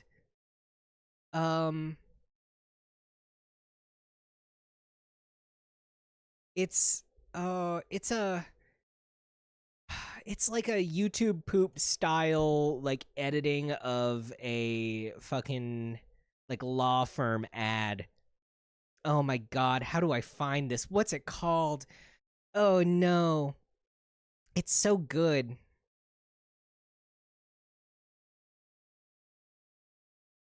I'll never find it. I'll never be able to find it. It's one of my favorite like does anyone know what I'm talking about? It's really funny. The way that this guy said hello is what made me think of it. Is it like something Cox? Oh my god. Okay, playlists. I'm skimming through YouTube now. I need to find this thing.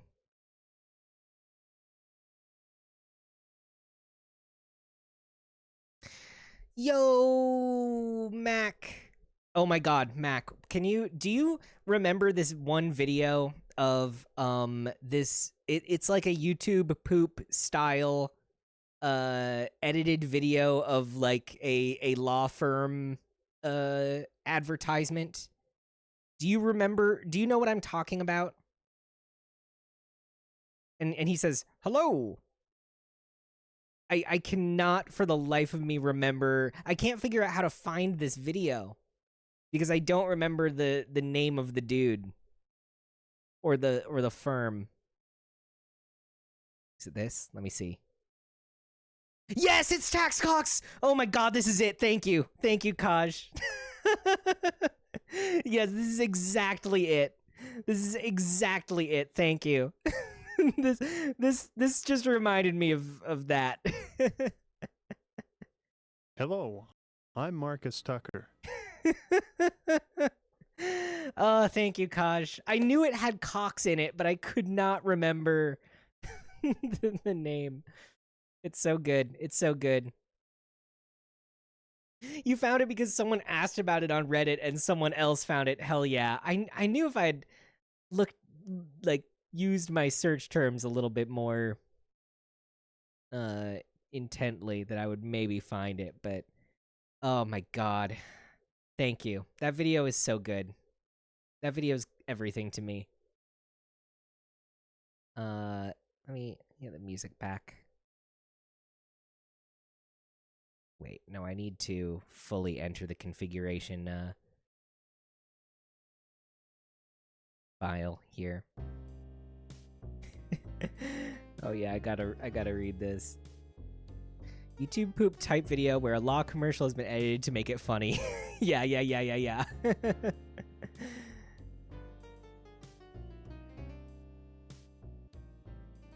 Oh, it's so good.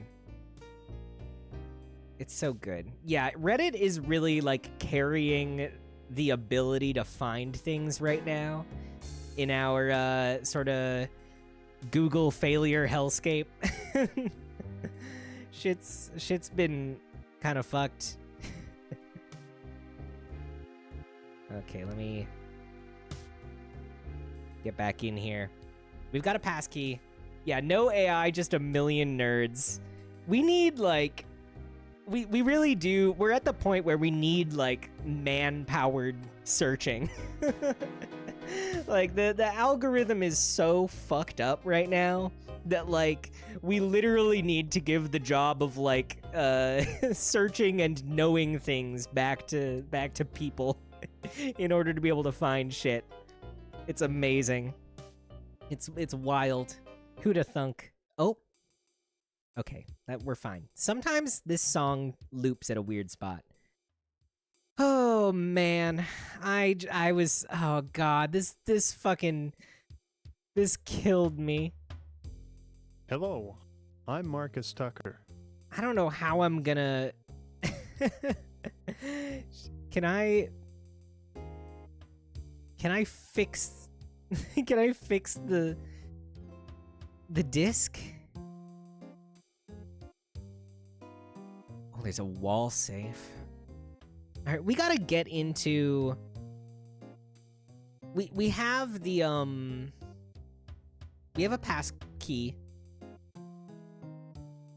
It's so damn funny that it's just that clip. It's really funny. I was like, oh hell yeah, I'm sitting down for a whole ass presentation. Let's go. They did a whole video file for this DVD. Like, it's gonna cut out at a crucial moment, but they were probably gonna tease it for a while, but no. No, it's immediately. Oh, that's so funny. This game is great. This is a fucking fantastic game. Okay, let's try to get into the locked office, or at least try to use the passkey on one of the computers. Let's try to get into Ava's computer.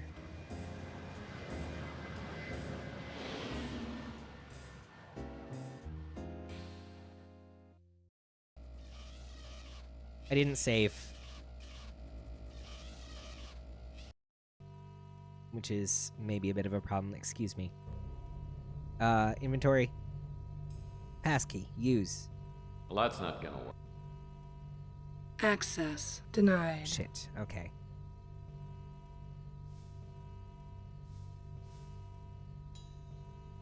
The console seemed to...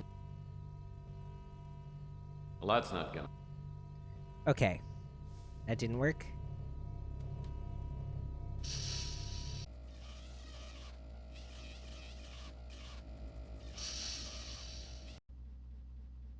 Let's try getting onto Paul Dubois.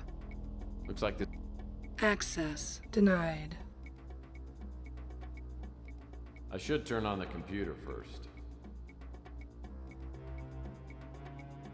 Computer passcard required to access this computer. I got it. I got it. Well, that's not gonna work. Well, that's... Okay. There's not a computer there. All right.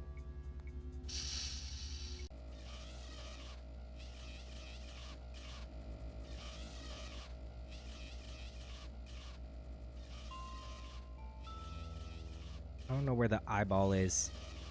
Ah, it's right there. Try to move a little faster this time. If you get out of this alive, do me a favor and start getting some regular exercise. Okay. And it wouldn't hurt to lay off the smokes and booze for a while either.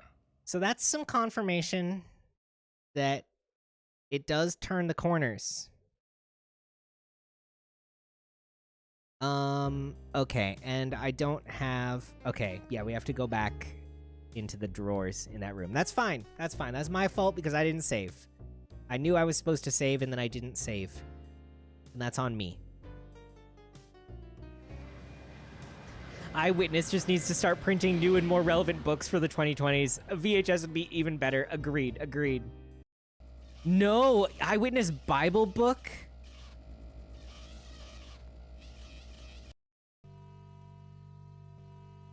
I don't think you did.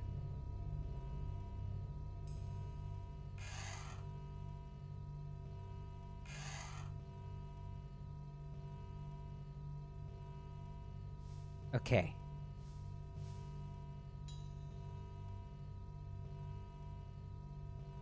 Let's get out and save.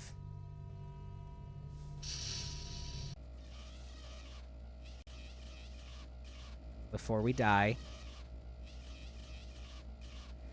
Even though I love hearing James Earl Jones's beautiful voice, it is a sign that I've failed, so... We're gonna try to stay alive.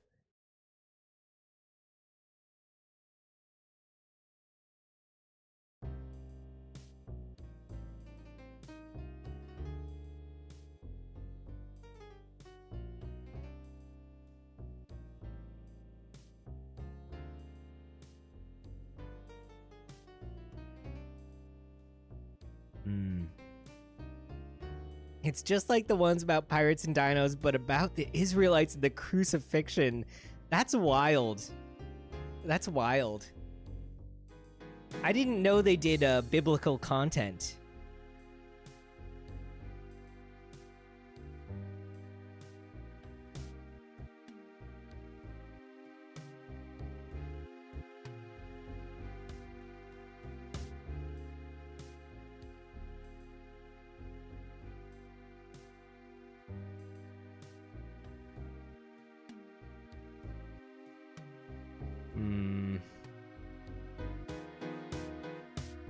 Let's take a look in here.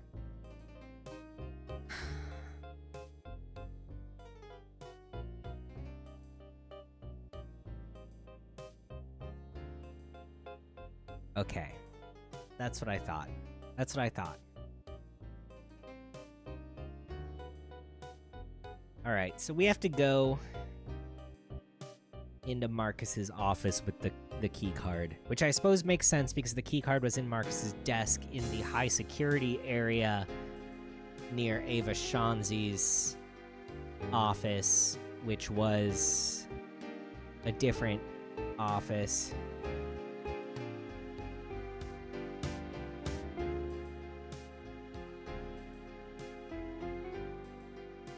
I am quite worried about the eyeball. I don't know which direction it goes. I don't know its route, and I don't know how I'm supposed to manage under these circumstances to avoid the eyeball. But we're gonna go to the right first and just try to be very fast. Okay, inventory. This looks like No. the door to the office of the head honcho.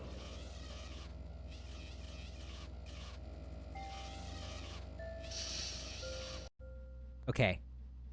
Ugh, it's nerve-wracking because I don't actually, like, have a sense of how, like, if clearly pausing or, like, opening up the inventory doesn't affect the timer situation that I'm under. So it's hard to say how much it These affects drawers are in the, need of good rifling. like, the movements of the security bot, if the bot is still moving while I'm kind of paused. Oh. An old piece of masking tape is stuck here. Looks like some numbers are printed on it. 142235. Probably doesn't mean a thing. That probably means something. Let me just... An old piece of masking tape. I'm taking a picture with my phone. Looks like some numbers are printed on it. But it might... Yeah, I don't know. These drawers. So that's probably safe code. A match.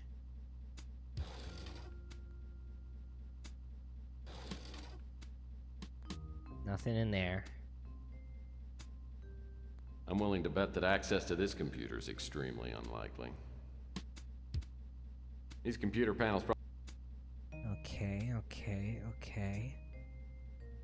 What's this? Something tells me I'll find some... This panel must control access to the safe. Oh. Looks like it's a voice-activated ID system. My guess okay. is that only Marcus Tucker's voice will work on this Oh my system. god. All right, I got it. That's great. Okay.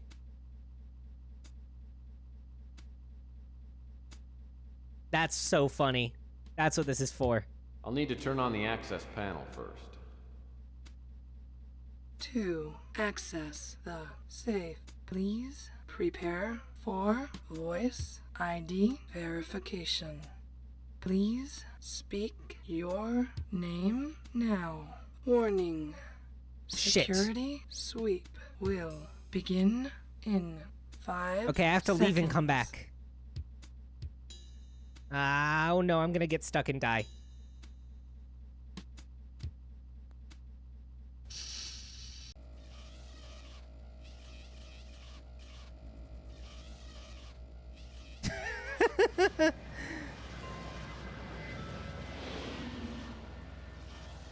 Imagine opening your safe by saying, "Hi, I'm Marcus Tucker."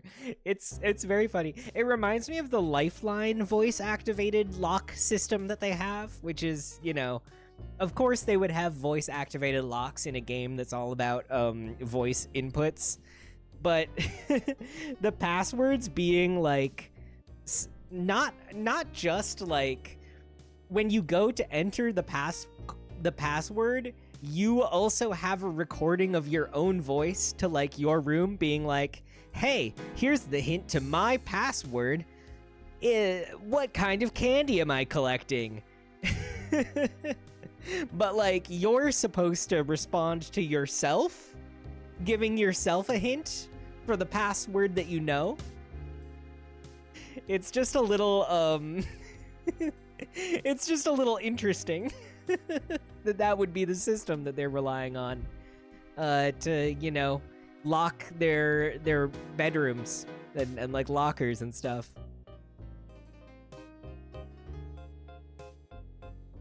But it's great. It's good content.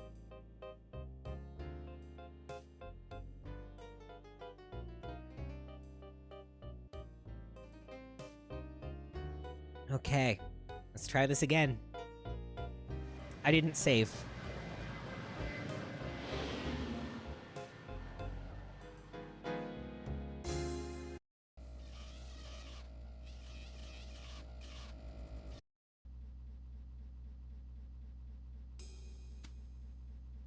voice ID verification. Sequence canceled. No, that's not what I wanted. 2. Access the Okay. Inventory. Hello, I'm Marcus Tucker.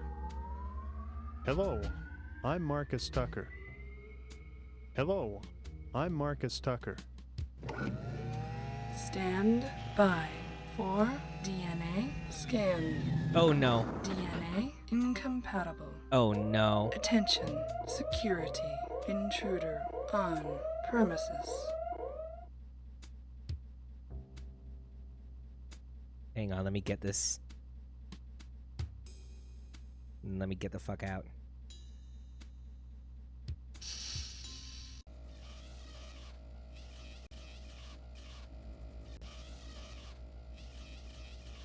Oh no, there's less locations. That's bad. Also, they have my DNA now. Sure, I'm glad to be out of GRS. I'll need to catch a few winks before Oh I go my anywhere God. else. First thing in the morning, I'll need to go back and check on Elena. There's a lot of computers I didn't get into. Oh, uh-oh. Oh no, is this the chameleon shapeshifting as... Yeah, that's him. There's been a change in plans. You and I have a date with destiny. Let's go. It feels like I've been asleep for about 10 seconds when I hear something moving through the office. Oh? What is that? It's a cube. Hello again, Murphy. Remember me? If not, how about now?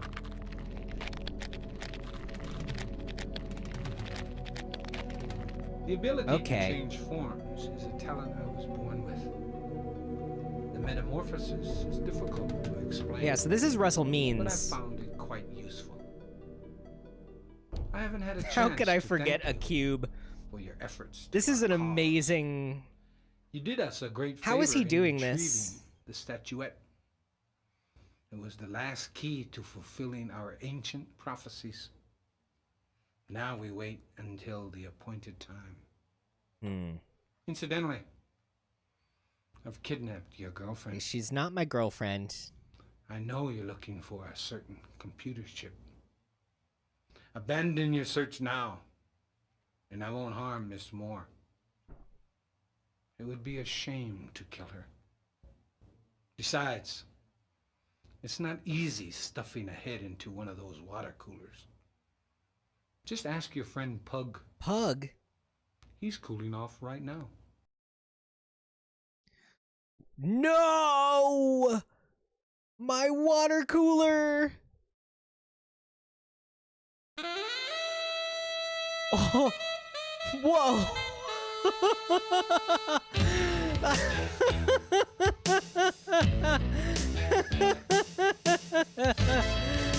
Okay. Oh my god. Day 5. So I think there's only 2 days left, maybe? I don't know. I tried for an hour to get Pug's head out of the water cooler, but it was no dice. The police showed up and thought about grilling me until they realized Pug was a mutant. And it was like they couldn't care less.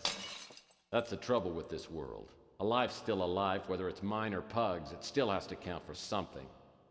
If a crime to humanity is committed, the way he someone just should have to pay throws for it. the head out. The chameleon had killed Pug for no good reason. Like he and just he kidnapped shrugs and Elena. throws Pug's head I'm not out the about to window let him get in away the with it. in Not the today. thing. Oh my god. Well, he's like, it has to count for something. His life meant something. He just tosses him out the window. Fuck. Tex, you're so divorced. It's so iconic. Oh my god. This game is insane. Okay, so we got a video cassette and a Buddha statue. Let's take a look at this Buddha. Oh. Whoops. So clumsy. I'll be darned. This must be the winter chip. And it was right here under the cult's nose the whole time. The way it just spontaneously shatters. All right, well, we have the chip. Looks interesting, but I'll need to find a video cassette player. It just says experiments on it. That can't be good. Yeah, we have a water cooler still. Did you replace the jugs so quickly? This pure mountain spring water is indispensable, literally. I'm out of paper cups. I guess he must have just bought a replacement, but he didn't buy any more paper cups. So it's not like he can use the new water that doesn't have his friend's decapitated head in it.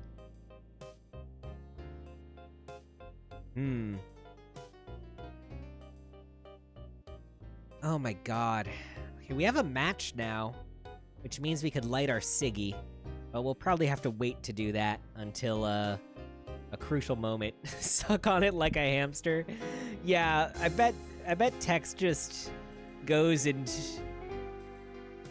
we think that this blue mark here is the nozzle. That's probably where the water comes out.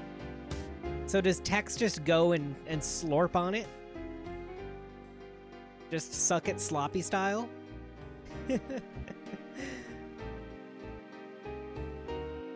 I love this fucking water cooler. I can't believe they put my man Pug's head in my favorite office decoration.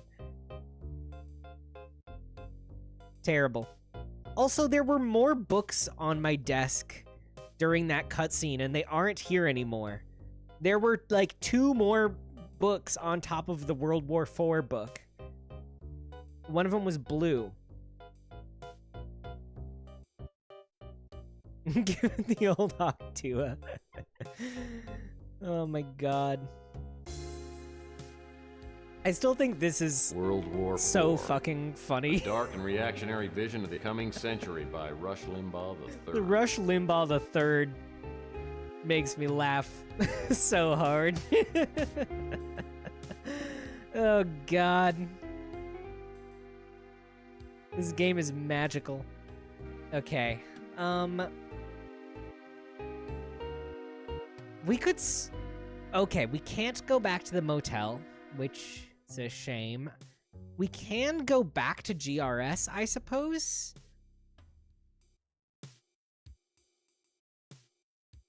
Like, we can definitely go back to GRS because it's on the map, but can we go back to GRS / will we die as soon as we enter? Because now they have my, like, genetic data or whatever. Let me try saving and then...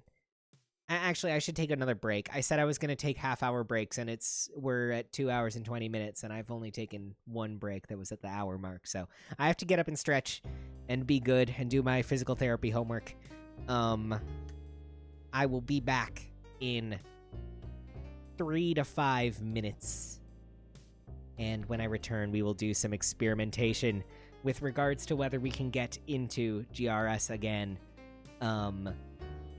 And we can try to figure out this tape. Maybe we can go to the electronics store, see if they have a VHS player.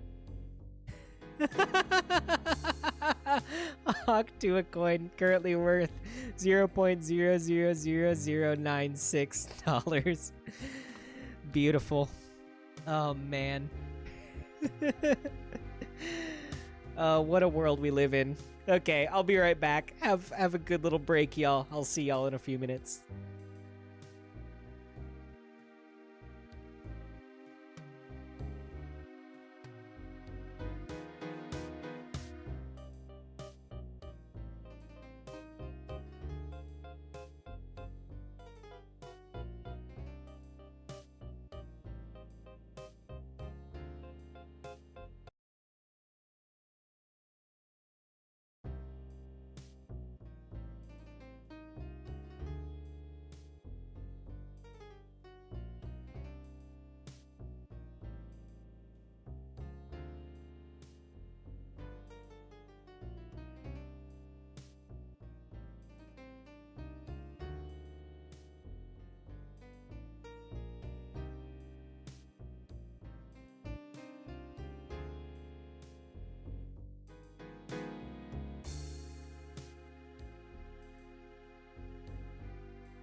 Alright, hello. I am back. I hope that y'all had a good little break. Got myself some more water. Did some stretches. I grabbed another beer since I am down to my last sip here.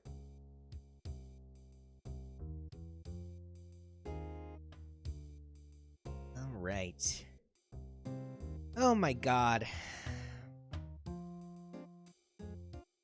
I'm sad that we don't have the, we had to abandon the Laserdisc player with that very funny message on it in the escape. I would love to still have that.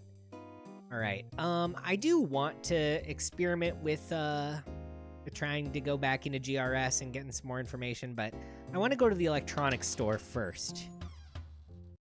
Because I have a feeling that I might be able to buy a little This VCR. is the brand new Whoops. Little player for our video cassette here. Oh, nope. Guess not.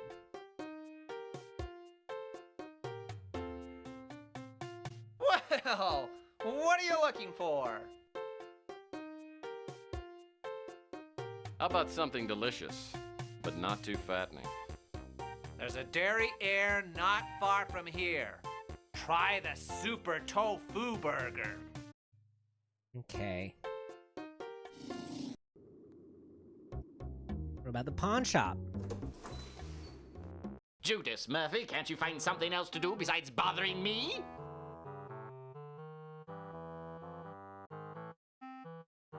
Oh, I can ask people about Marcus Tucker now.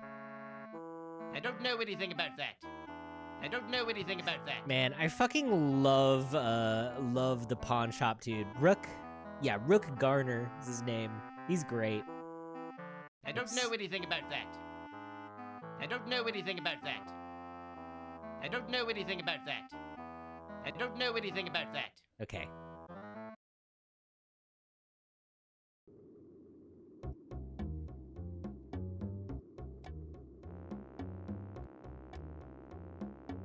What's going on, Tex? You got back after a long day and you missed Smoliv. Oh no, Thundar. I don't even know what a Smoliv is. I'm not familiar with that Pokemon.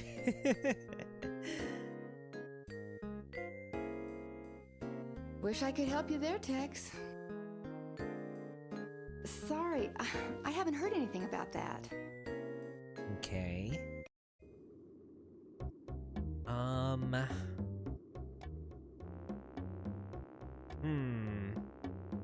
Did I try... Hang on. Let's... My phonograph's an old family Oh, yeah, heirloom. this is the I love to play the phonograph. classics. Kool and the Gang, Peaches and Herb. Yeah, so we need a way to play this tape. This Smoliv sounds like it'd be good on a pizza. Yeah, like a really tiny olive. I'm not a huge olive guy. I don't mind olives on a pizza, but I don't go out of my way to be consuming a lot of olives, which is strange because I feel like they are something that is very much within the realm of like a lot of other things that I deeply fucking love. And I do love like olive oil. I like the taste of olives a lot. I think there's a textural thing there for me though. It's kind of like grapes aren't really my thing texturally. And I feel like there's a bit of a, I don't know, kind of a squelchiness. You think Smoliv is basically a small olive-shaped guy? If this is wrong, I don't want to learn the truth. I'll choose to accept that as the truth. It sounds as though it is a portmanteau of small and olive. So I can only assume that that's what Pokemon is going for. Man, I can't believe I accidentally banned Pokemon Community Game the other day. Wait, do you have... You have a TV. Oh, wait, it just... I'm not allowed to talk to Ardo anymore. It just brings me right in here to the kinky hotel room where they were playing Sexy Twister. Okay.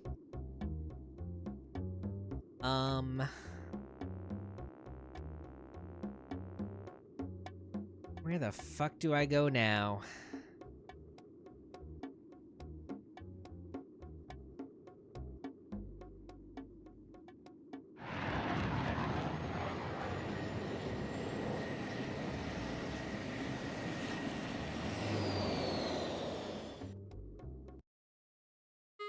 You again? Hey girl, do you have a VHS player? Are you trying to make me feel dumb? Okay, bye.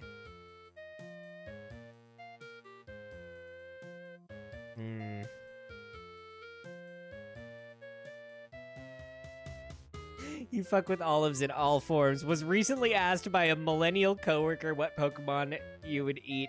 That is, as a cusp millennial, that is such a millennial core question. I feel seen and called out simultaneously. Yeah, do you think grass types are vegetarian? That's hard. Yeah. Like, I feel like probably it depends, because some grass type Pokemon are very like animal, like more animal like, and some are more plant esque. Like, would like the leaves on an Oddish be something? People do eat Slowpoke tails, I suppose. So there is precedent for eating some non-grass type Pokemon. I don't know. Yeah, do you think Oddish would be like radish-esque? I don't know what Pokemon I would eat. I'd have to think about it. Let's talk to Beak.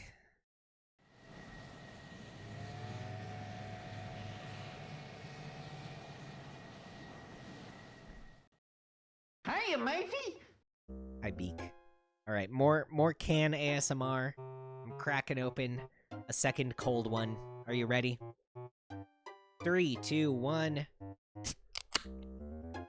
Not as good as the last one, and I splattered beer onto my mic a little bit, but it's fine. I suppose there's literally ice cream Pokemon. I would probably eat the ice cream Pokemon. I would probably eat one of those. Like, there are Pokemon that are just, like, desserts. Like, what? Like, Alchemy is one, right? Isn't that like a little, like, sweet treat, Pokemon?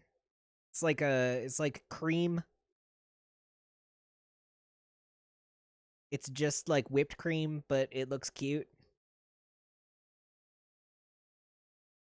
Which, honestly, actually, I probably wouldn't eat Alchemy. I'm not a big whipped cream fan. I haven't got any info on that. I can't help you there. I haven't got any info on that. I can't help you there.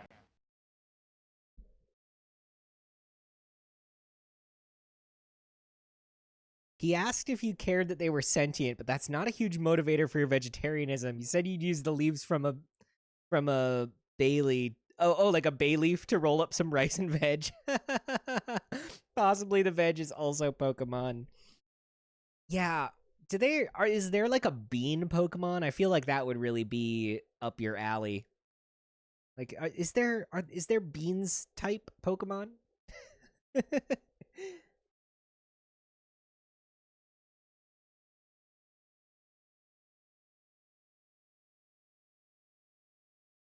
Sure, I heard of him. Billionaire. Made his money in mining and colonizing up on Mars. It's too close to home. Okay. By Beak. Google says no bean type Pokemon. Damn. Wasn't Sword and Shield like supposed to take place in like Pokemon Britain? It feels like they should have a beans on toast Pokemon, right? Oh, can you just eat the leek that Farfetch'd is carrying? That is a life hack there for the Pokemon question. Yeah, I don't know. Could you just take Farfetch'd's leek? Because I love leeks. That's like, I love any allium plant. I love the umami. Honestly, like, I'm trying to think of if I've eaten... Have I eaten duck before?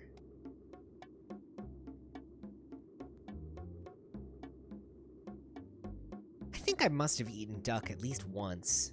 Oh yeah, I did eat duck. Yeah, I had a friend cook a very delicious duck a while ago.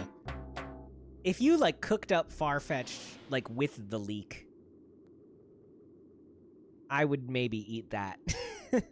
I would maybe eat Farfetch'd if the leek is included, especially. This bro, like, just comes with seasoning. He just comes with a veggie side dish. And I do love, like, a poultry-based meal. I feel like I'm a lot of the meat that I consume is chicken. This is a troubling convo. Don't blame me, okay? It's not my fault. It's the fault of a millennial coworker of my friends.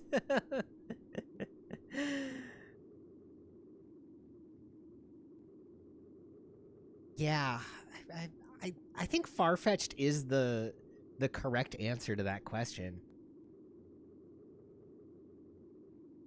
I mean, I guess there's like a lot of fish, like Pokemon that are just fish, but like you really have. I'm really not a huge seafood like enjoyer when it comes to like meat consumption. Actually, I guess Inkay, I really like calamari, so like I would probably eat one of the squid Pokemon maybe.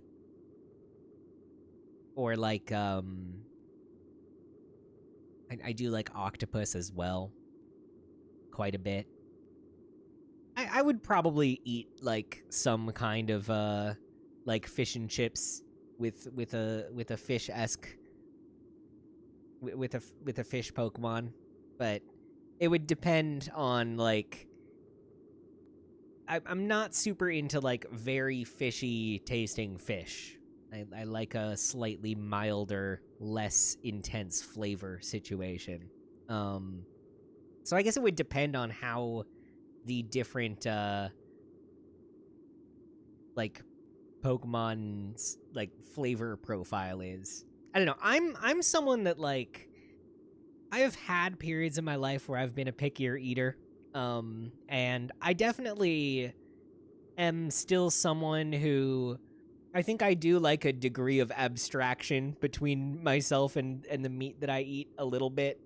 Like, so I'm not like, I would rather not think about it too much, but I also like, I'm pretty open to trying shit, even things that like maybe would make someone be a little bit grossed out. Like, I would definitely eat like if there like a burger made out of like insect meat or whatever, I would probably eat that faster than I would eat like a cricket. But I would be down to try it. I would be down to like try some different stuff. If the presentation was if it was processed in a way that it gave me a tiny bit of distance, which is maybe a little fucked up, but you know, I'm sure a lot of other meat eaters go through that to some extent. It's not a unique experience. So the thought of like eating a Pokemon if I was in the Pokemon world, I don't know, maybe. It might be a moral situation in the Pokemon universe, but I don't know. You were kind of tempted to stop Palkia. Yeah, if you're like, if the question is like, what Pokemon would you eat, and you have all options available to you, it is pretty like, there's some abstract and strange situations out there. Like, what would it mean to eat a ghost Pokemon? Are they like corporeal enough for you to like process and cook them? I don't know. I don't know.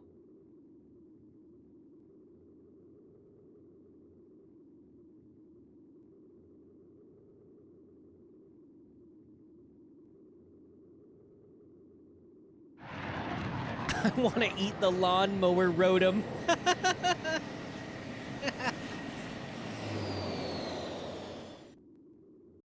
What now, Seamus? Yeah, it really, like, Pokemon raises a lot of questions about, like, what...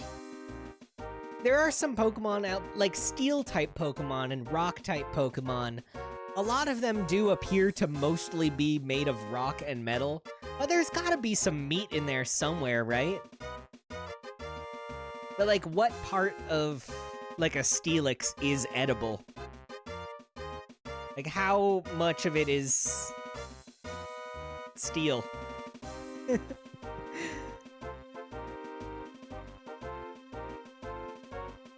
Can't help you with that.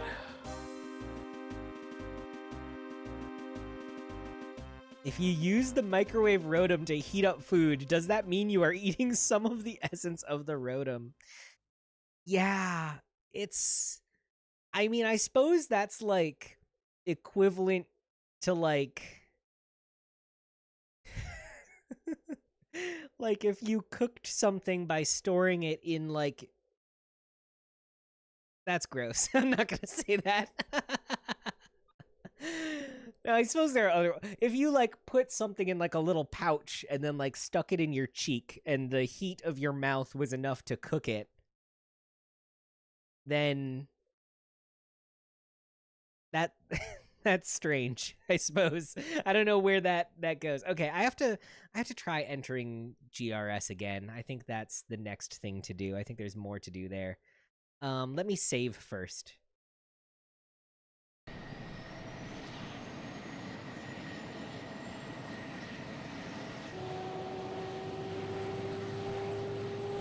Yeah, the thought of, like, cooking something within the body of another thing is strange. I mean, I suppose there's some food that's, like, processed like that, like food and, well, not much food, but, like Kopi Luwak coffee, is, like, the coffee cherries are, like, partially digested by, civets. And it's like a delicacy type of bean.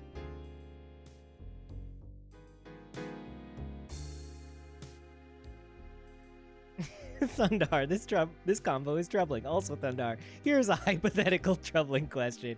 Listen, it can be a troubling convo and you might still want to engage in it, right? Yeah, Thundar's like, this is upsetting. Let me raise more questions. I love it. I love it.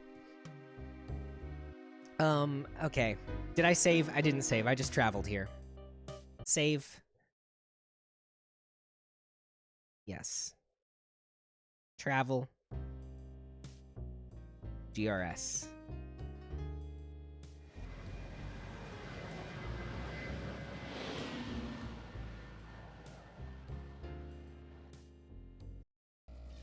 Okay, it still lets us in.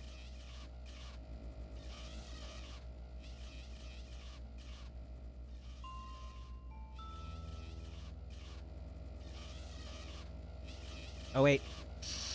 Try to move a little it saw me. time. If you get out of this alive, do me a favor and start getting some Eating regular and butchering exercise. is a bit upsetting. And it wouldn't hurt to Cooking lay off the and smoke refrigerating booze things for at the a while. Rotom is different. Maybe. Is it? It's different, sure. I agree that it's different, but it is still strange. It's still a bit troubling. It's still mildly troubling. Okay, so what did I learn about the path of the Eyebot? Nothing. I don't know why I'm trying to defend myself. I've already walked too far down this path. Oh, man. Okay, but I would eat picking Farfetch'd with Leek. Mika, hell yes! Hello. Hi, Mika. Yes, we were just discussing Farfetch'd with Leek. It's the perfect combo. It's all in one. Also, of course you would. Mika, known food, known is it food questioner. You were busy bullying math, but you're here now. Hello, welcome on in. Oh man. Yeah, I would definitely. I think Farfetch'd is just the perfect answer. I can't think of a more appropriate response other than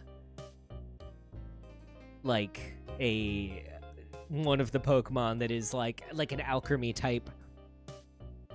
Keep away from your Spheals. Now there is this is maybe a bit Thundar, plug your ears. But there is like Kiviak, which is like where you ferment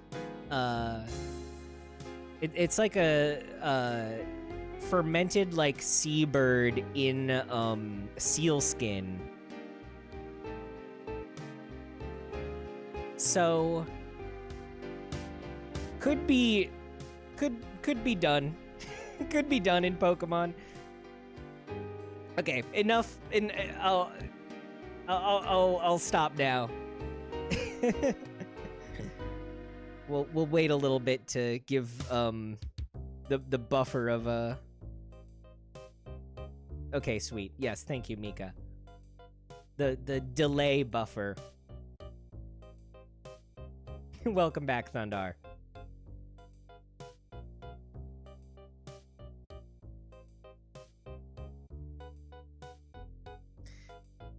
Okay.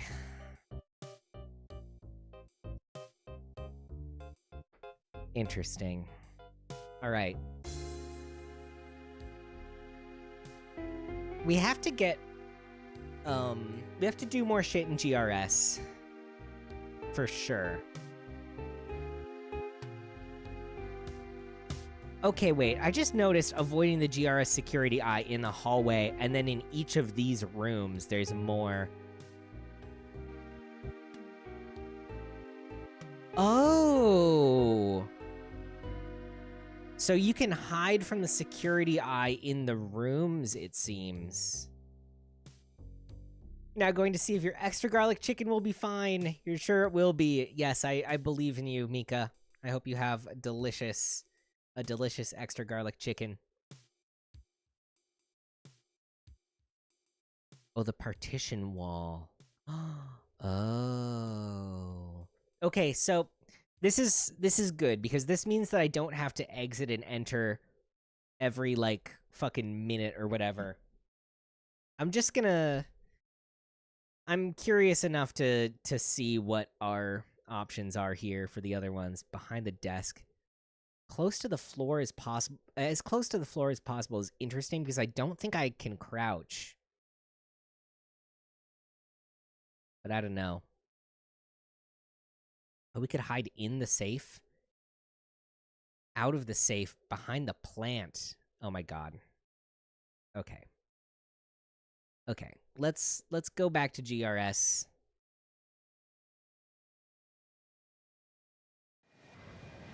Let's go into Marcus Tucker's office.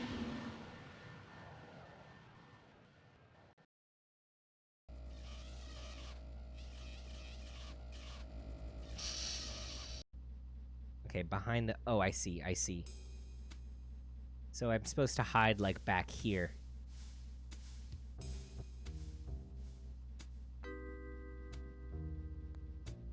So there's a apparently a wall safe in here. Oh, wait, there's trash.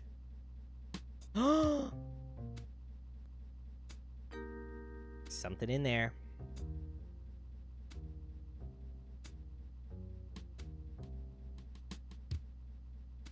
These computer panels probably do something.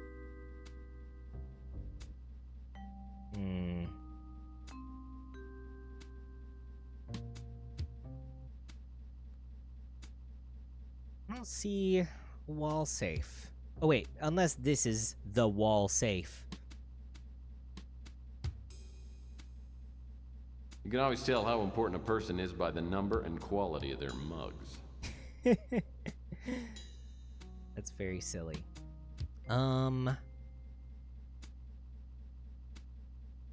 Plastic plants always had. Wow, they had computer consoles just.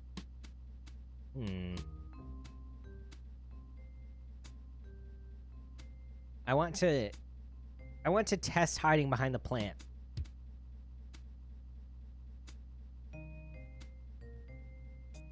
So I kind of want to wait for the iBot to come in here.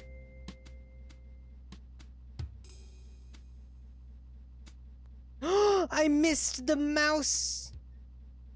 There is another there is another rodent Pokemon. It was the mice that fuck. Oh my god, I missed the mice that make love. God damn it. Warning. Security sweep will begin in 5 seconds. Isn't that what those mice are? They're the mice that they build a they build a family. they just reproduce.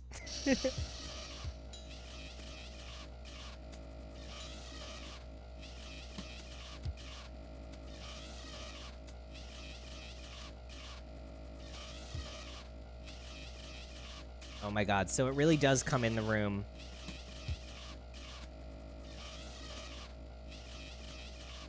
And then do like a little scan and then leave, huh? Where even is it? Oh. Nope, shit. I fucked up. The fourth rule of a PI is don't get caught. The security probe isn't as forgiving as I am. I'm sorry. I'm sorry, James Earl Jones.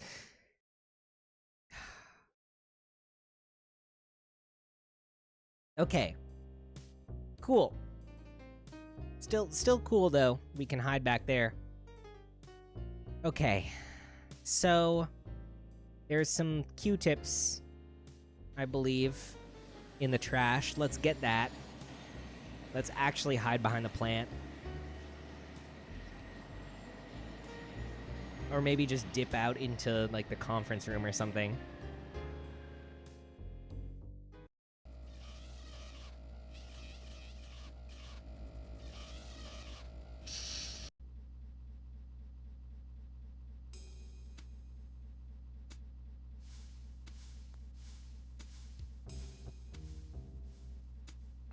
Nope.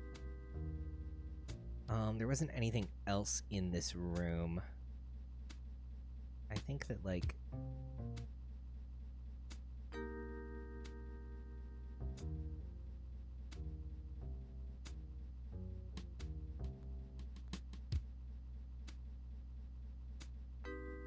Yeah, right here.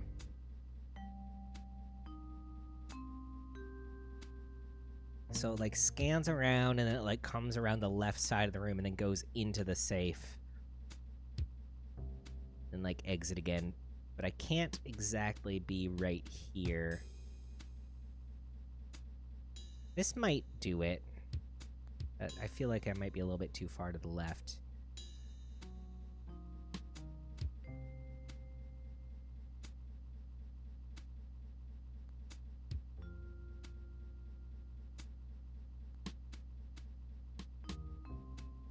Oh, this is another shredded note. Oh, no. It's not Q-tips. Okay. That's fun, though.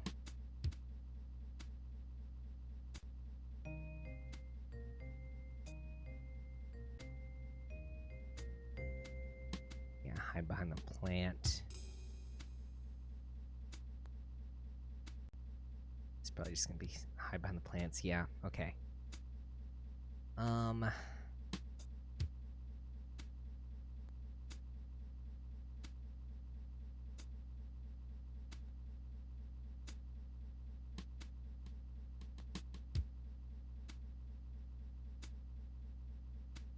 should probably just like leave and go to another room.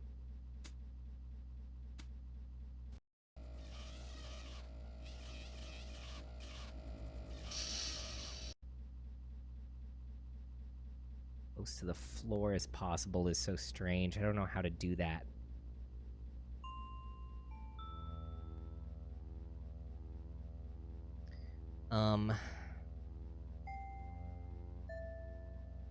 Let's get out and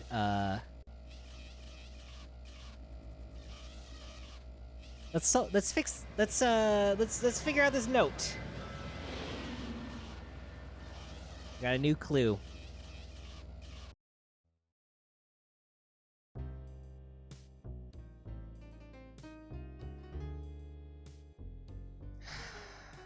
Okay. This is terrible to look at. I don't know even where to start here.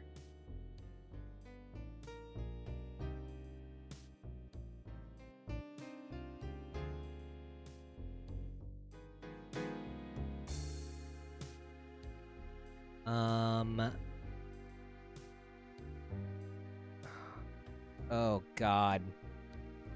This is terrible to look at.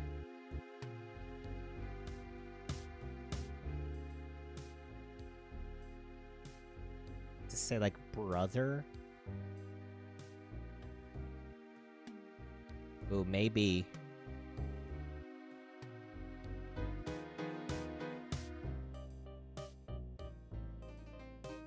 Oh, brother Marcus.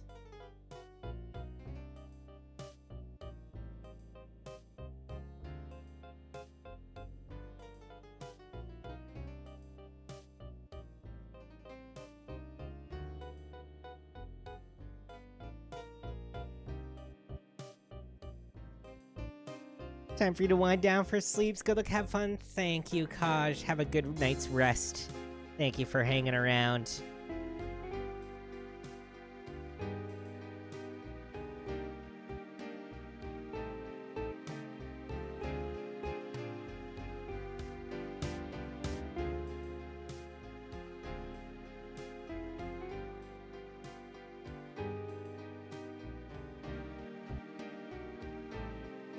All right.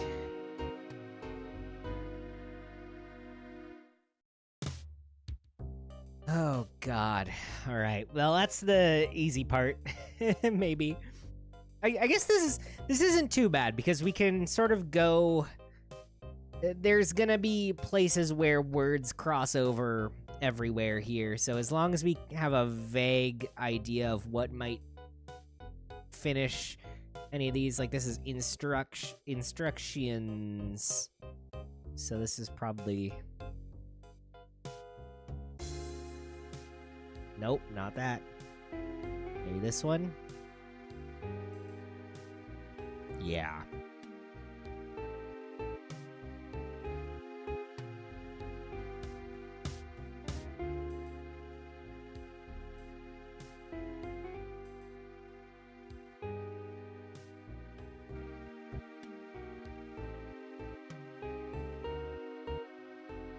No.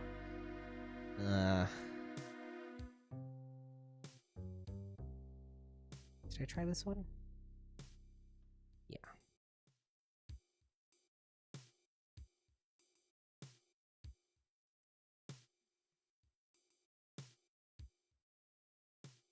No, no, no. Oh God, there's not enough, like, space here.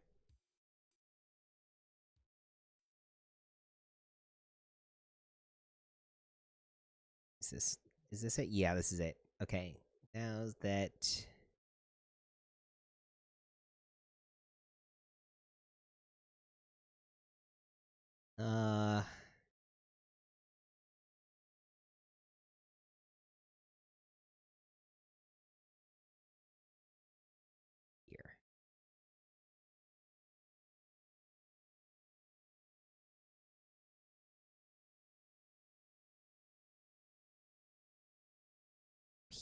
probably purity.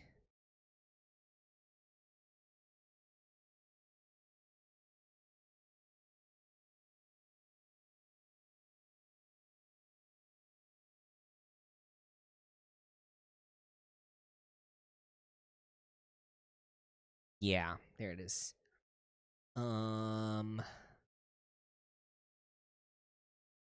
Longitude lat.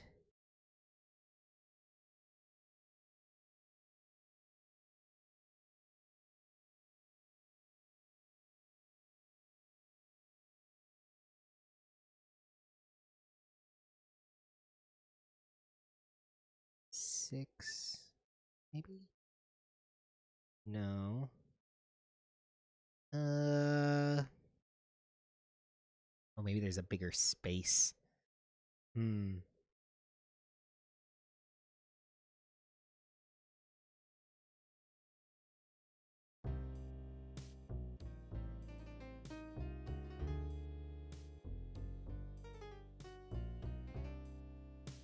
Oh, wait, this doesn't... Yeah, this isn't right. Is it? It's not. Let's... This must be it. Yeah, purity, time adhered. Oh, it's latitude.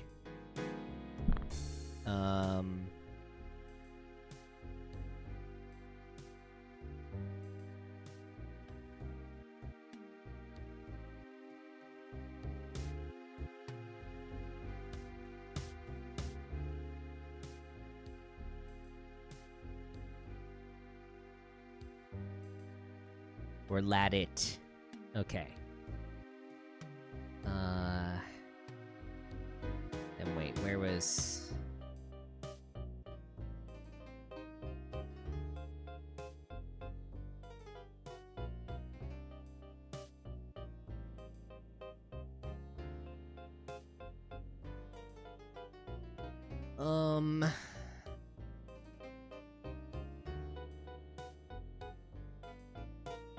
This is actually very satisfying. I'm having fun with this, this puzzle.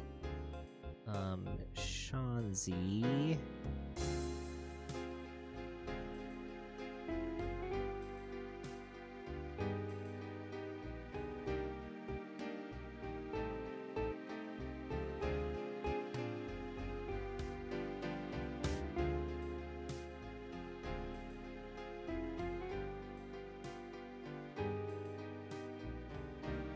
It's fun that this one is, like, shredded like it was put through a shredder that you would find in, like, an office.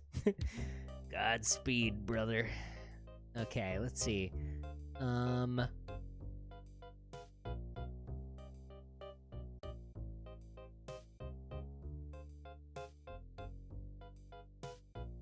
Yeah, this one was...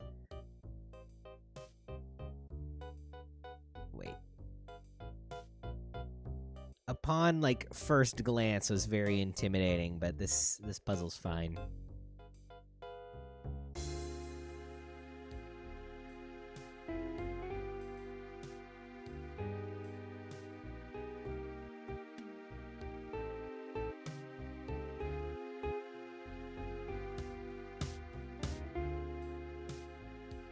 Oh, Dubois is dead. Shanzi would appear to be alive.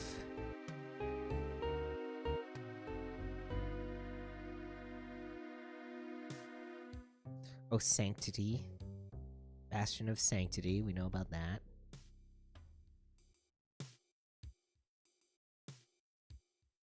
Well, we don't know about that, but we've heard the name.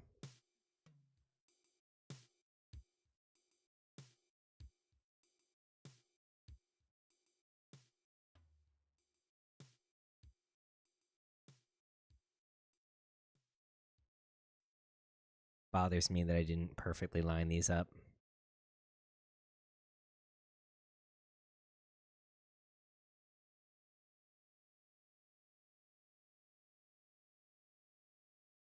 All right. Let's glue them together. Thank you, Tex. Brother Marcus, we are seekers of purity who will abide no defect in spirit or form. Fucked up. The time is close at hand. Your work was exemplary and adhered in every detail to the holy prophecies. Now that we have the sacred relic in our possession, our plans can be carried out. I regret that you had to eliminate Dubois. Alas, such is the folly of man. Shanzi is being held on the Moonchild and will pay dearly for her treachery. Also, as feared, Brother Thaniel was not genetically suitable for our order and had to be retired. Oof. Now your instructions. Go to the Bastion of Sanctity, longitude and latitude. Upon arriving, the chameleon will provide transport, though he will not travel with you to the Moonchild just now, as he has other business to attend to before joining us. Godspeed, brother. Okay. So, we now know where the Bastion of Sanctity is. We know Dubois is dead. We know Shanzi is still alive, maybe.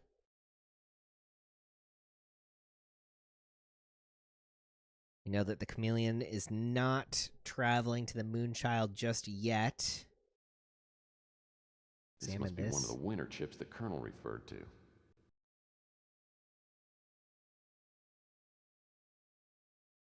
Oh wait, I don't have the I don't have the deciphered like files anymore. What happened to those? What happened to my files? I wanted to read that again. Okay. Oh man.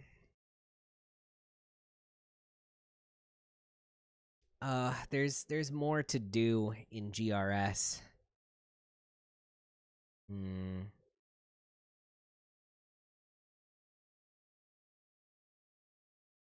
Pennant. Okay.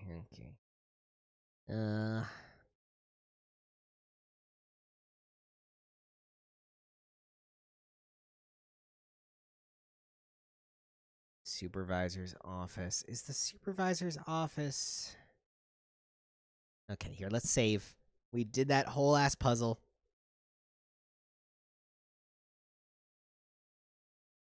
I don't want to have to do it again.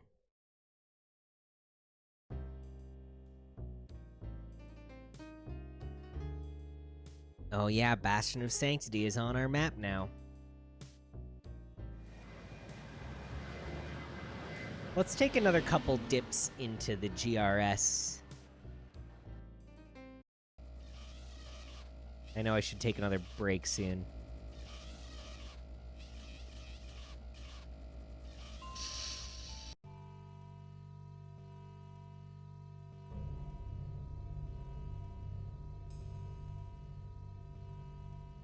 The con...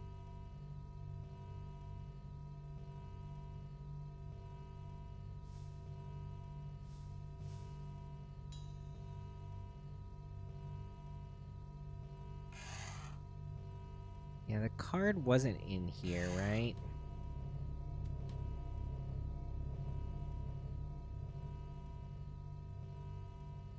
For whatever reason, we can't open the right side. Oop.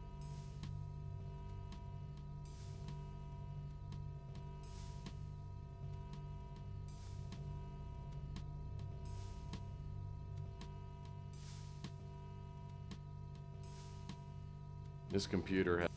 Access denied. Computer passcard required to access this computer. Wait, what's that? What's that? Oh my god, what is that? Whoa, what... Oh my god. Ah, yes. Okay. Thank you. This computer has... This computer... Nothing's coming up. I'll need... Okay. Disk.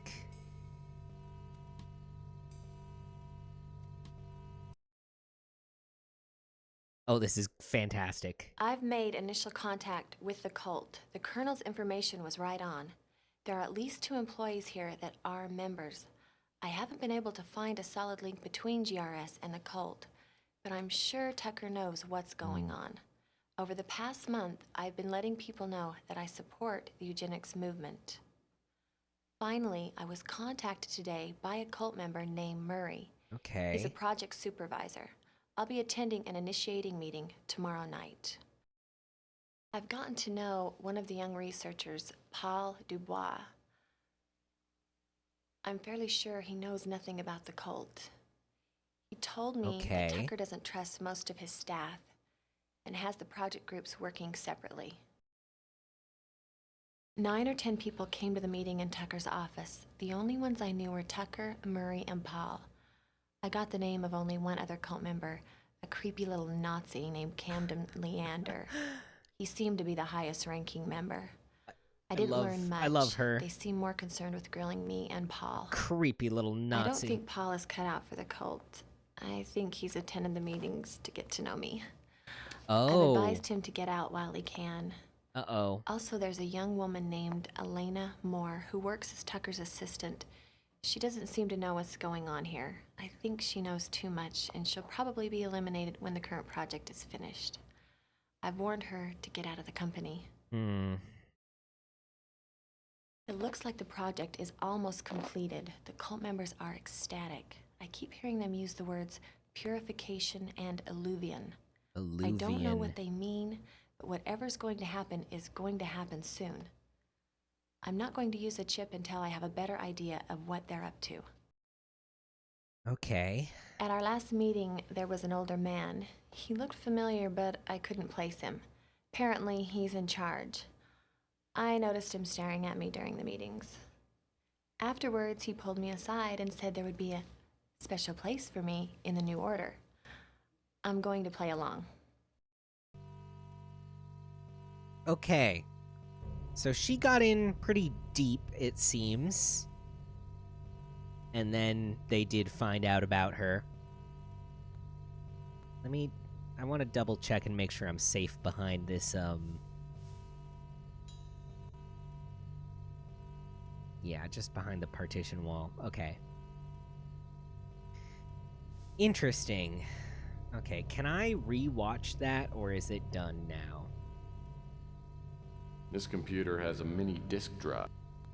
Okay, I can. Cool.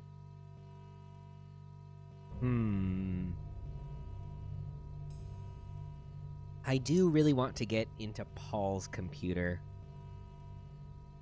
Let's go back to...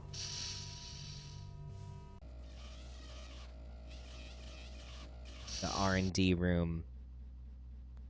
So what if there's like another little access card hidden in a weird spot under a desk or something?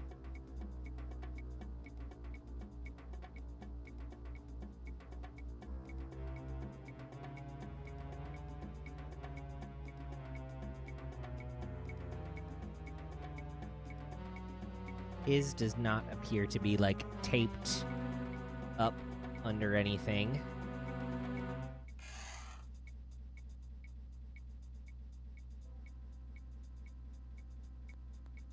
I love finding out.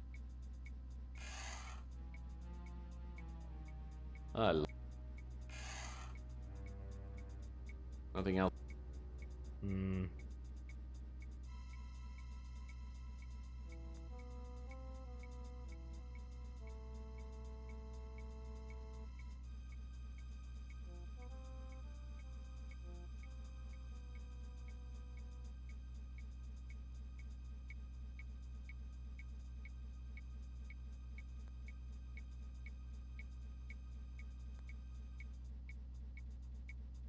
It's supposed to hide like down here, right?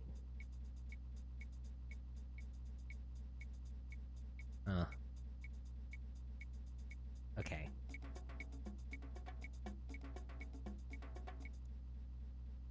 Oh, wait, I can get the pennant? Hang on. Let's get out of here.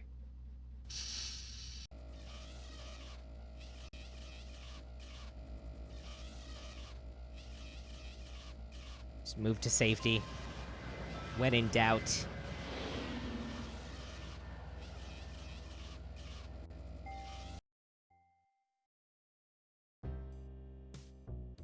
Let's take a look at this thing. What do we have here? Aha! Computer access card. Okay, that's kind of what I expected. Cool. All right, Paul. So Paul had a crush on Ava and was trying to join a fucking eugenicist cult to try to get closer to her while she was undercover trying to investigate and stop them. So that's interesting, Paul. Well, I'm curious to get into your computer and see what your whole deal is. Okay. Let's try that. And I think I'll be wrapping up pretty soon after this. It's not super late, but I am getting a little bit sleepy.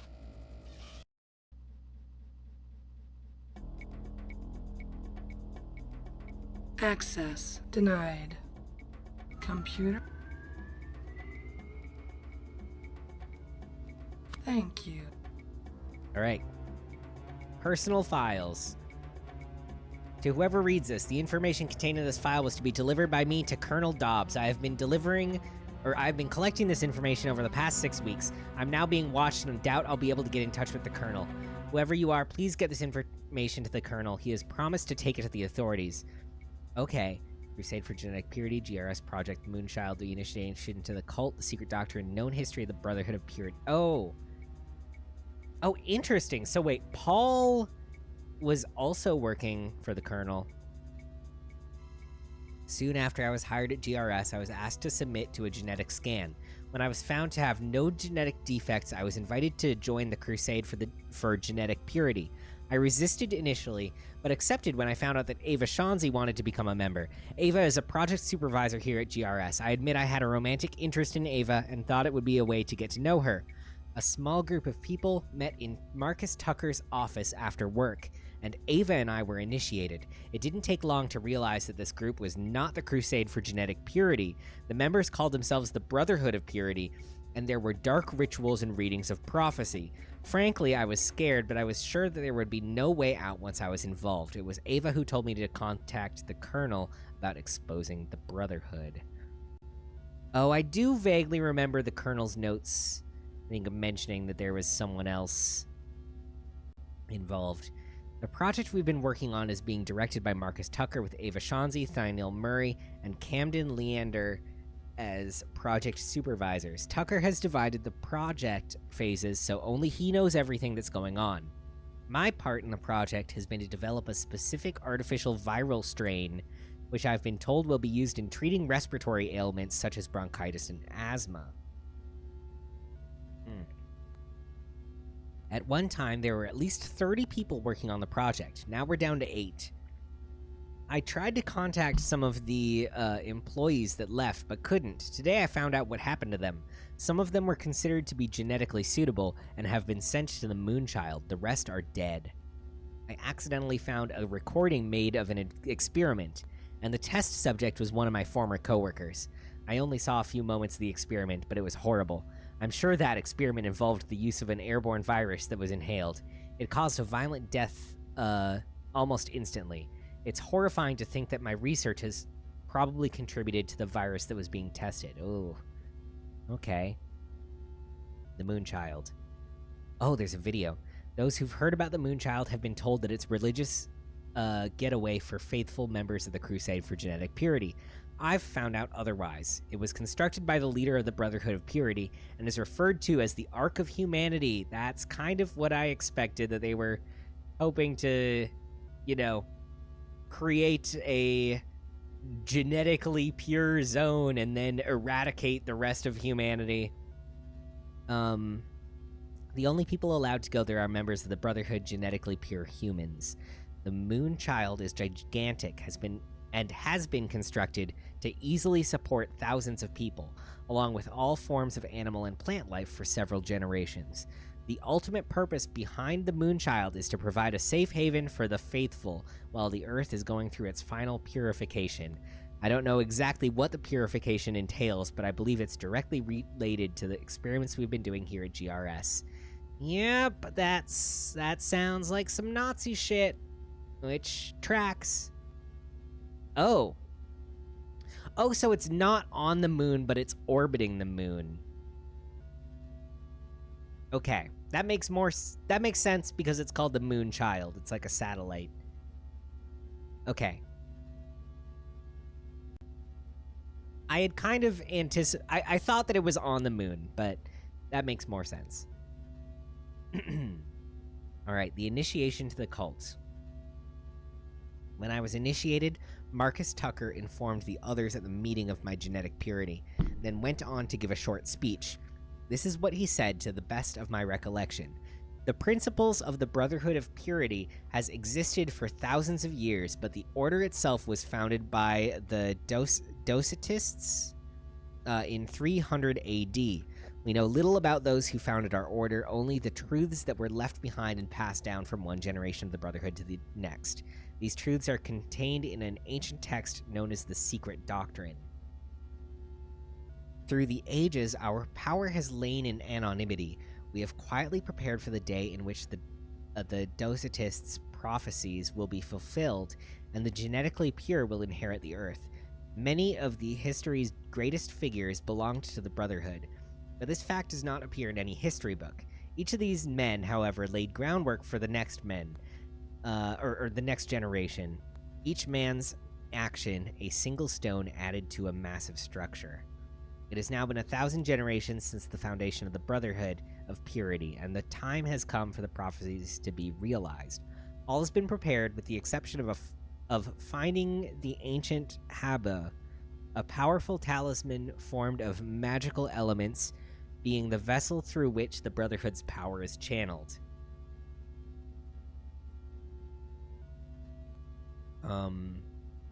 When we've reclaimed the Haba, we will journey to the Moonchild, the guardian of the faithful, and there we will celebrate the purification, the time when the earth will be cleansed of all genetic abominations. Oof, yep, there it is.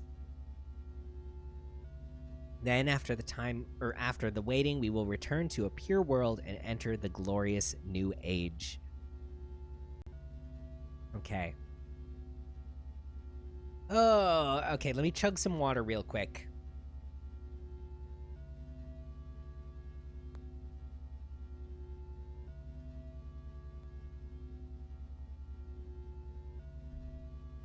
Okay. Secret Doctrine. The Brotherhood follows the prophecies contained in an ancient text known as the Secret Doctrine. From what I have read, been told and overheard, I've come up with a description of the Brotherhood's objectives. The Secret Doctrine tells of an entity called the Incubus, which the Brotherhood could summon when all the prophecies had come to pass. When I was initiated, I learned that only one prophecy had not yet been fulfilled, having possession of something called the Haba. From what I could gather, the Haba is some kind of mystical statuette which holds sacred powers. Once the Brotherhood found the Haba, the Incubus would then create a Moonchild. This Moonchild would be the destroyer of the genetically impure and the guardian of the pure and faithful. Okay. Yeah, so the Moonchild is a weapon and also like an arc, basically. Another of the prophecies says that a great storm called the Great Alluvion will come from the skies and destroy the impure. This process is referred to as the purification. I think the Brotherhood plans to accomplish this by introducing an airborne virus into the Earth's atmosphere. After the purification, in which all life on Earth is exterminated, comes the period of time known as the waiting. The prophecies say this will last for 2 generations. It was for the waiting that the Moonchild was constructed. After the waiting, the pure races aboard the Moonchild will return to the Earth and begin the new order. Well, that's fucked. Okay, known history. Origins of the Brotherhood of Purity predate written history. So many of the details are lost. The Order started in the Far East among a small group of men whose concepts reached thousands of years into the future. While other more primitive men were learning the uses of metal and stone, this Brotherhood was embracing the rudimentary principles of eugenics and ethnic cleansing. The names and acts of the founders were passed down orally for hundreds of generations.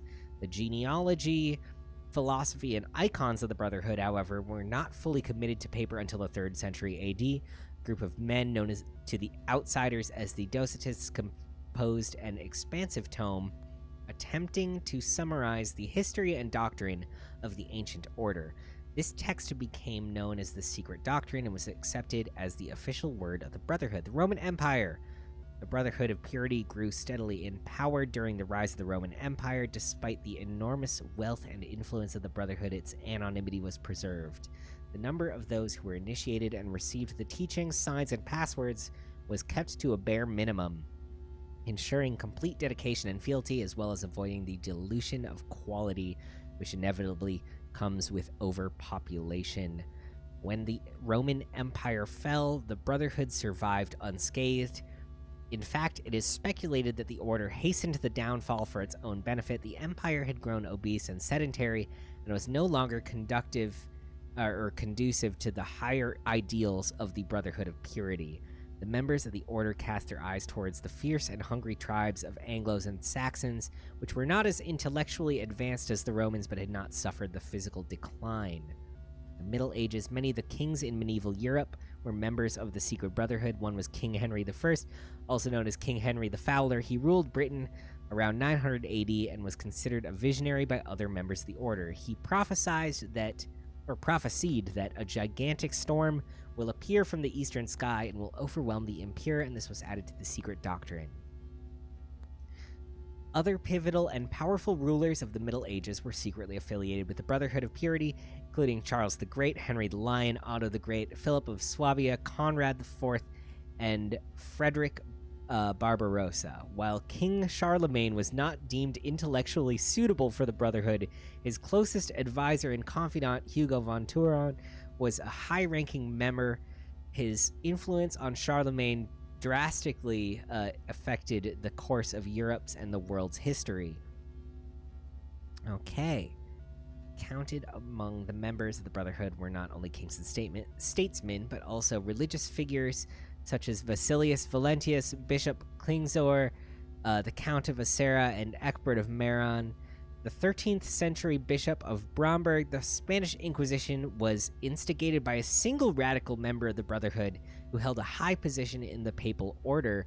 It is commonly believed that the hundreds of thousands were put to death because they refused to join the Catholic faith. In actuality, these deaths were the result of an enormous ethnic cleansing. This was done, however, of the Brothers' own volition and was not an act of the Brotherhood. Interesting. Some interesting historical lore here. Splinter groups. Throughout the Middle Ages and into the 20th century, there were several branches which sprang from the Brotherhood. The Crusades were in part associated with one of these branches. Eventually, the main body was able to pair off the splinter groups, but not without great bloodshed and civil war. Most of these conflicts have been misinterpreted by history, indicating the extreme and far-reaching power of the Brotherhood of Purity. Adolf Hitler somehow obtained a manuscript of the Secret Doctrine and was heavily influenced by the principles of the Brotherhood. Though he was never a part of the Order, it took many years for the Brotherhood to undo the damage done by this madman. Even in the years which have followed, the main core of the Brotherhood has had to deal with other mutated branches, some of which have grown to massive proportions before the influence of the Brotherhood could bring them under control. Interesting. So there's definitely and obviously would be Nazi interest in this like eugenicist group, but they don't actively associate with Hitler. That's interesting.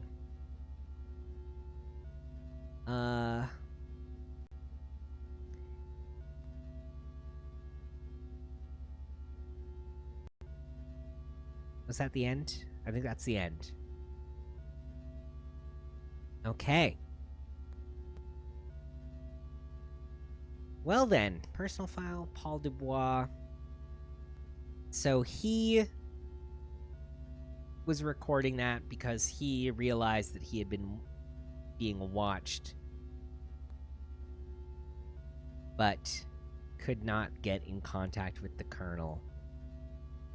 Okay, that's a lot of information.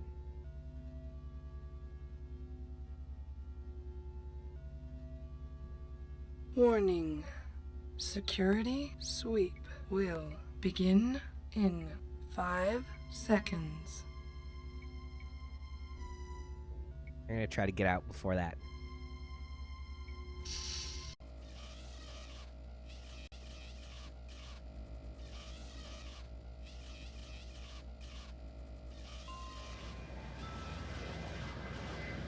Okay. Poof. That was a lot of reading. Let me drink some water. Get my voice back a little bit.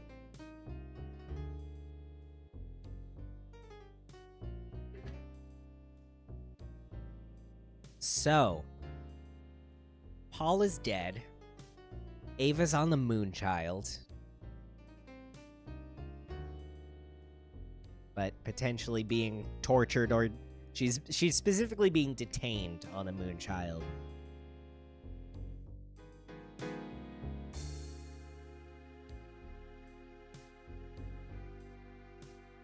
Look at this again.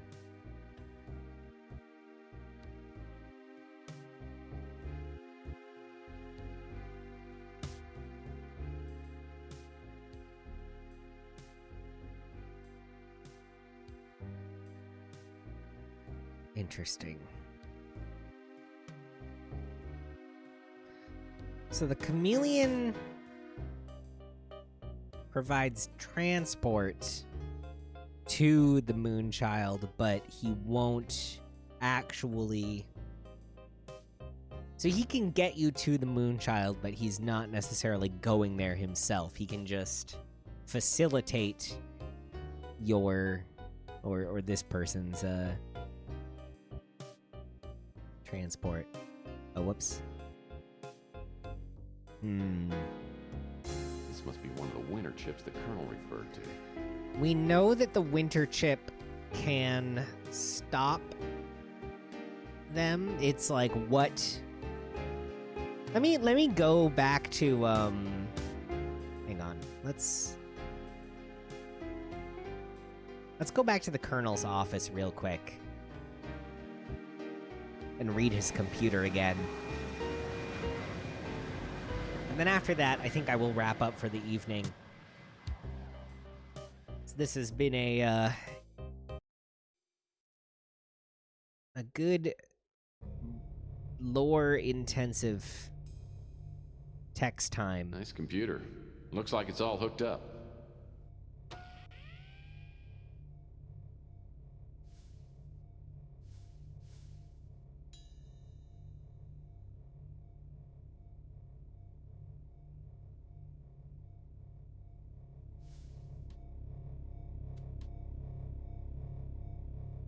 Yeah, so Capricorn is the group that was trying to stop GRS, or rather the Purity group. Yeah, Crusade for genetic purity.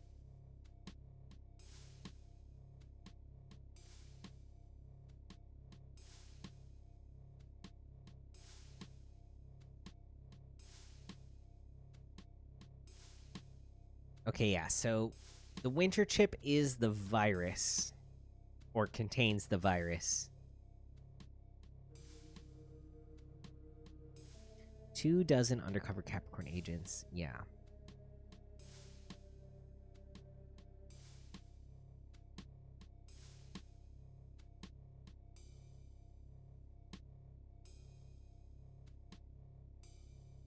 Okay, yeah, so we have to bring the Moonchild, or we have to bring the winter chip onto the Moonchild. So we probably have to actually, like, go there as well.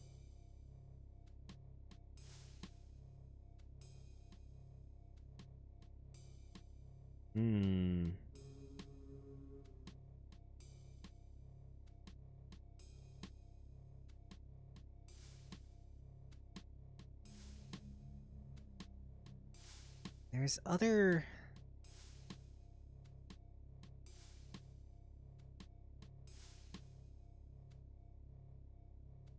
Yeah, the video screen in the conference room.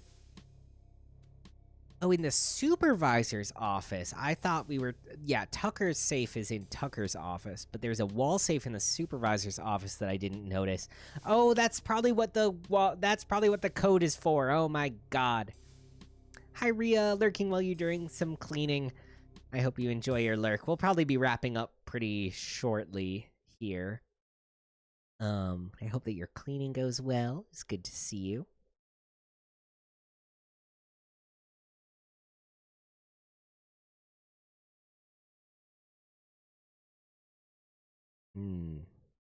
Oh! Pressing the question mark button for a hint costs points. I didn't realize that. But we have a lot of points, so we're fine. It's a race to load the dishwasher before you finish.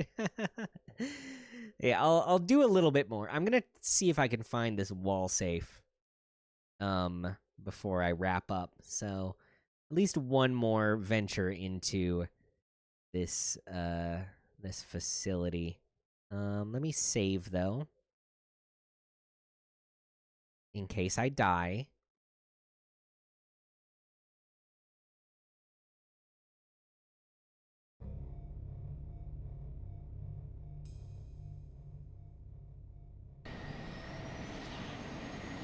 Supervisor's office wall safe.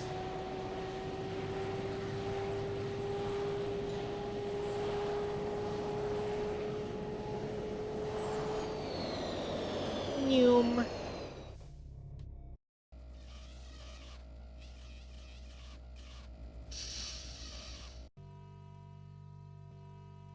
Oh my god, it's right here. This type of safe requires a 6-digit code to open. If the people who worked here are anything like me, they would have written the code somewhere in case they forgot it. Well, the good news is I have that code. It is 142235.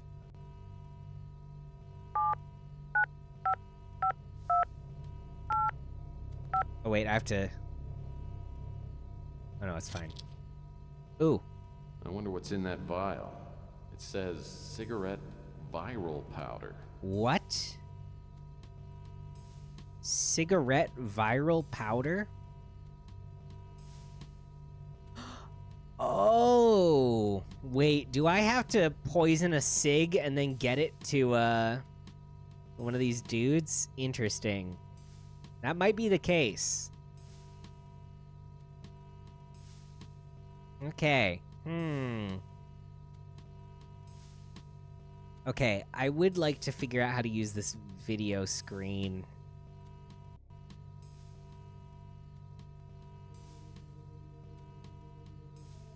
Look at the video screen.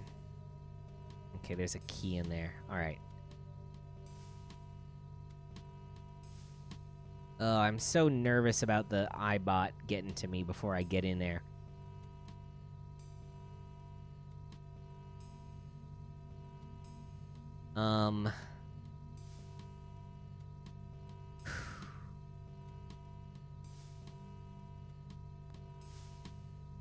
Yeah, let's try. That door leads.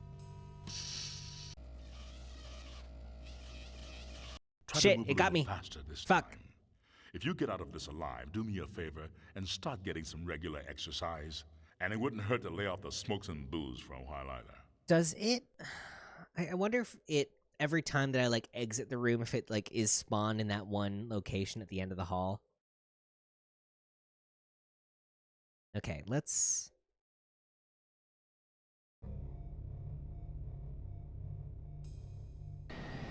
go straight to the conference room since we can get into that safe easy.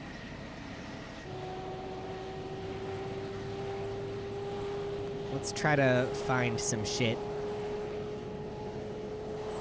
in the room with the TV screen. I assume that the key is in the room. Ah! Oh, I'm going the wrong way. Okay. Okay. A key to find. So the screen is here. Cabinet is hand. Can't see. Oh, wait. Locked. Oh. Alright, so that's why. That's what we need the key for.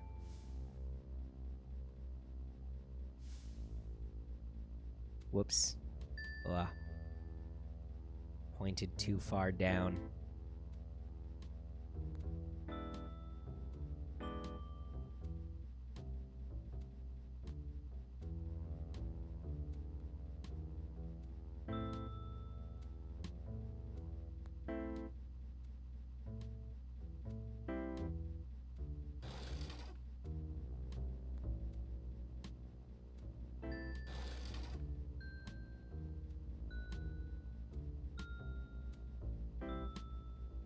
These trees look.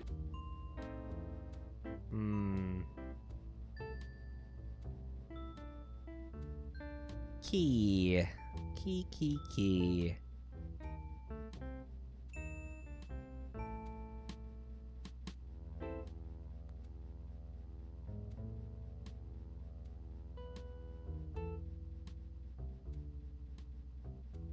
I don't see a key anywhere. But it could be insanely tiny and extremely well hidden. Cabinet is. The cabinet doors are locked.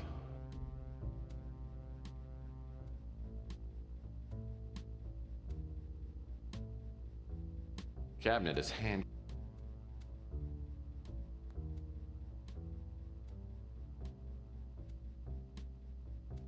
These trees look. Warning. Oh, shit. Security sweep will begin in 5 seconds. Okay, let's try hiding behind the desk. Even though I don't know how to get down lower. In case you forgot. Okay, that didn't work. The fourth rule of a PI is don't get caught. The security probe isn't as forgiving as I am. I don't know how to crouch, which is not great. Okay, let's get the Siggy poison, or the Sig virus thing, and then next time we will do some cleanup in GRS, try to get this computer screen, or this TV screen on.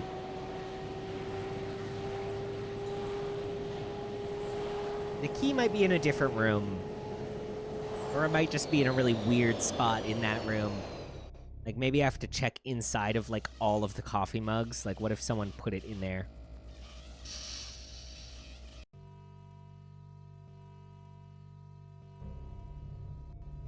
Okay, wait. What was the code? Let me check again. 142235.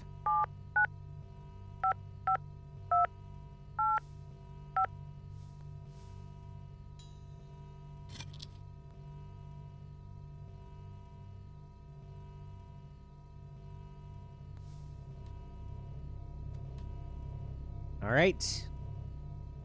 Thank you, UltraSafe 3000.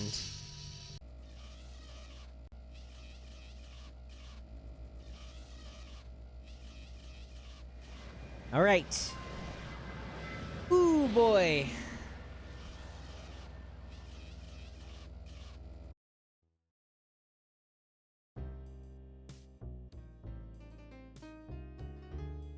Viral powder for cigarettes? A cigarette load is a classic practical joke, but this is ridiculous. So then do I combine this with the Siggy? Yeah.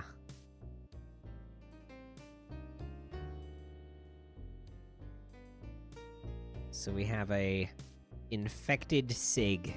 A lethal Siggy. Interesting. Alright. Oof. Well, that was a hefty dose of Tex. A very fun and productive Tex Murphy day. Dishwasher has been successfully loaded. Hell yes, GG's. Right on time as I'm about to find a raid target. How is this game? It's been really fun. It's been a pleasant surprise. It's like very much a 90s point and click mystery game, so not without its flaws here and there, and it's a weird sort of quirky issues, but for its time, it's like pretty fucking outstanding. The story's really interesting. It maybe rings a little bit too close to home. It takes place in 2042, I think, and it involves, you know, a group of eugenicist fascists who are colonizing space and plotting to destroy the Earth. Or at least all life on Earth, so that then they can come back and take over. Which, you know, this may be, as someone living in the United States at the current moment, it maybe is a bit it's a bit on the nose for what's happening now. They really had some foresight into what might happen. So that's kind of something I didn't expect, but yeah, I've been really enjoying it.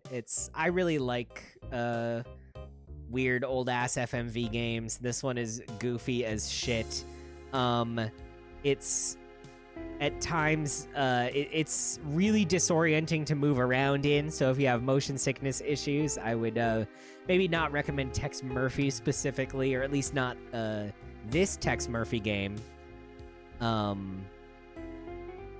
But I just bought it on sale in a big bundle with all of the Tex Murphy series, and I've been enjoying it and excited to play future ones. Yeah, I remembered you mentioning having some motion sick stuff, and this is very much if you could see how little I am moving my mouse right now to control the movement in this game, you would be shocked. And this is with like slow. I think I did change here in the configuration. Oh no, I do still have. I kept fast walking speed on, but I did turn down the mouse sensitivity, and it's still a lot. But yeah, I'm enjoying myself. I picked up a shit ton of like weird old MS-DOS games and like point and clicks, and this was just one series that I like stumbled upon randomly. But it's got a star-studded ass cast and is like an interesting story, so I've been enjoying it. It's a pleasant surprise for sure. I was expecting it to be just kind of weird and bad, but it's weird and good.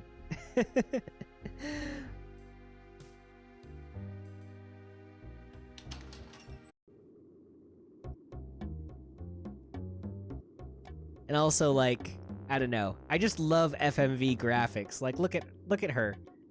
Look at this.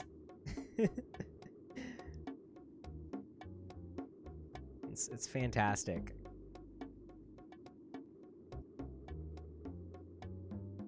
But yeah, there's definitely like so many more good like point and click mystery games out there that are not configured like this with a 3D terrible mouse controlled motion sick inducing movement situation.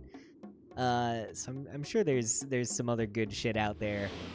I picked up so many games in the past like month that were all like between like 89 cents and like $3. And a lot of them look like they are kind of ass. But I'm sorting through them, and I'm sure some of them are actually pretty good. Like this series has been a lot of fun. If I have any recommendations, you would love them. Hell yeah, I'll compile a list I haven't played a lot of them yet. It's only really my first foray into actually playing like FMV games. I've watched some gameplay from some FMV games that I really liked. And I had played like one FMV game that was modern before starting Return to Zork. And I'm very obsessed with and intrigued by the genre, so I'm excited to explore more of it. But yeah, I'll definitely I'll shoot you a list of some of the titles that I've picked up, and I'll check and see if any of them are still on sale. A lot of them might be flubs, and it's also I will say for games for MS-DOS games that are through Steam, there's still some like back-end configuration stuff that's kind of difficult to figure out if you haven't like set up an MS-DOS game before. I had to read a lot of forums to be able to figure out how to like configure shit into like windowed mode and like adjust volume settings on some of the other older games. This one has some volume settings like in game, which is nice. You can actually like adjust the volume of stuff and like test, and it's a lot more than a lot of other like 90s games have. But it's actually not that hard. Like you just have to go in and like edit a text file a little bit. And like Steam just uses DOSBox, which is an existing emulator for MS-DOS games. And there's like a whole wiki that exists for DOSBox that like tells you a little bit about like commands and stuff. So there's resources out there that are decent for setting it up. You can deal with funky computer stuff usually. Hell yeah. Yeah, I am not as I'm not the most tech savvy person in the world, but I'm also not the least. So there's some weird shit that I'm familiar with, and this was a newer territory for me. Though I have like done a tiny bit of like a very small amount of like coding, so it wasn't like too difficult for me to pick up as someone who has like Neopets profile levels of HTML experience. Like the actual like commands aren't too difficult in DOSBox. And mostly it's just editing like the configuration file, which took me a little bit to figure out like what commands I'm actually supposed to write in there. Like what I want my settings to be. But yeah, so they're a little funky sometimes to set up, but it's not too bad. It's not too scary. Alright, we should find a raid target. Let us see here. Who is live tonight?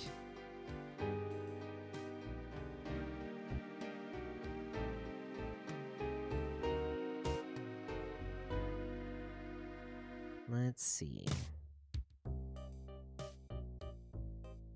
Oh, we got... Let's see here. Colette is doing some nails. Oh, we got Thief doing some Bloodborne. We should raid Thief. It's been a minute.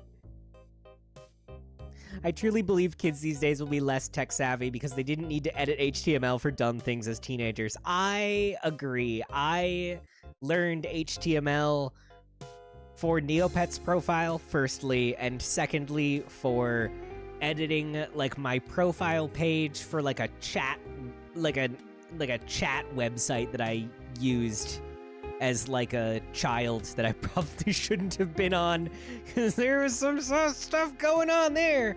But you know, when you're very alone and unsupervised on the internet as an 11-year-old, that'll happen.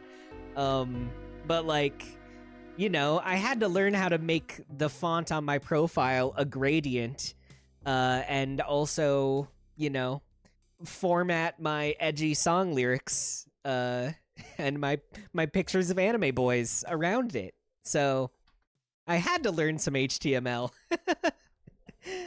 And it's come in handy in adulthood. I made like a crappy website not that long ago, and I intend to make more. I should do more like goofy web design stuff.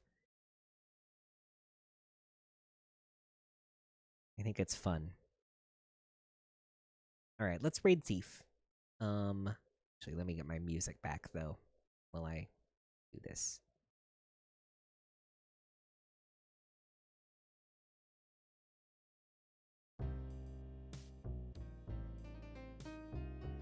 Yeah, I feel like the distance between today's youths and the desktop computer experience is a tragedy.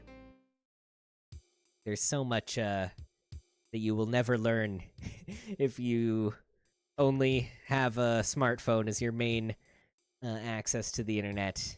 It is tragic. So many weird skills. We're gonna raid Thief. Here is a raid call. You learned so much about the future today. Yes, in under 20 years, we'll they may have gotten a few of the names wrong, but we will have billionaires on Mars and eugenicists piloting the moon, hoping to eradicate all life on Earth. And, you know, that's I guess what I expected. Anyways, I hope everyone has a lovely evening. Take good care of yourself. Times are dark. We are living in a fascist situation here in the States. And certainly it is growing in other parts of the world. So, you know, be in community with folks. Do what you can. Organize. And take care of yourself. I will maybe be live tomorrow or Friday. I have nothing going on tomorrow. I have no therapy, so might as well do some goofy ass shit. But I don't know what I'm planning on doing, so I'll keep y'all updated in Discord. Send some love to Thief. Alright, bye-bye. Peace out. Thanks again.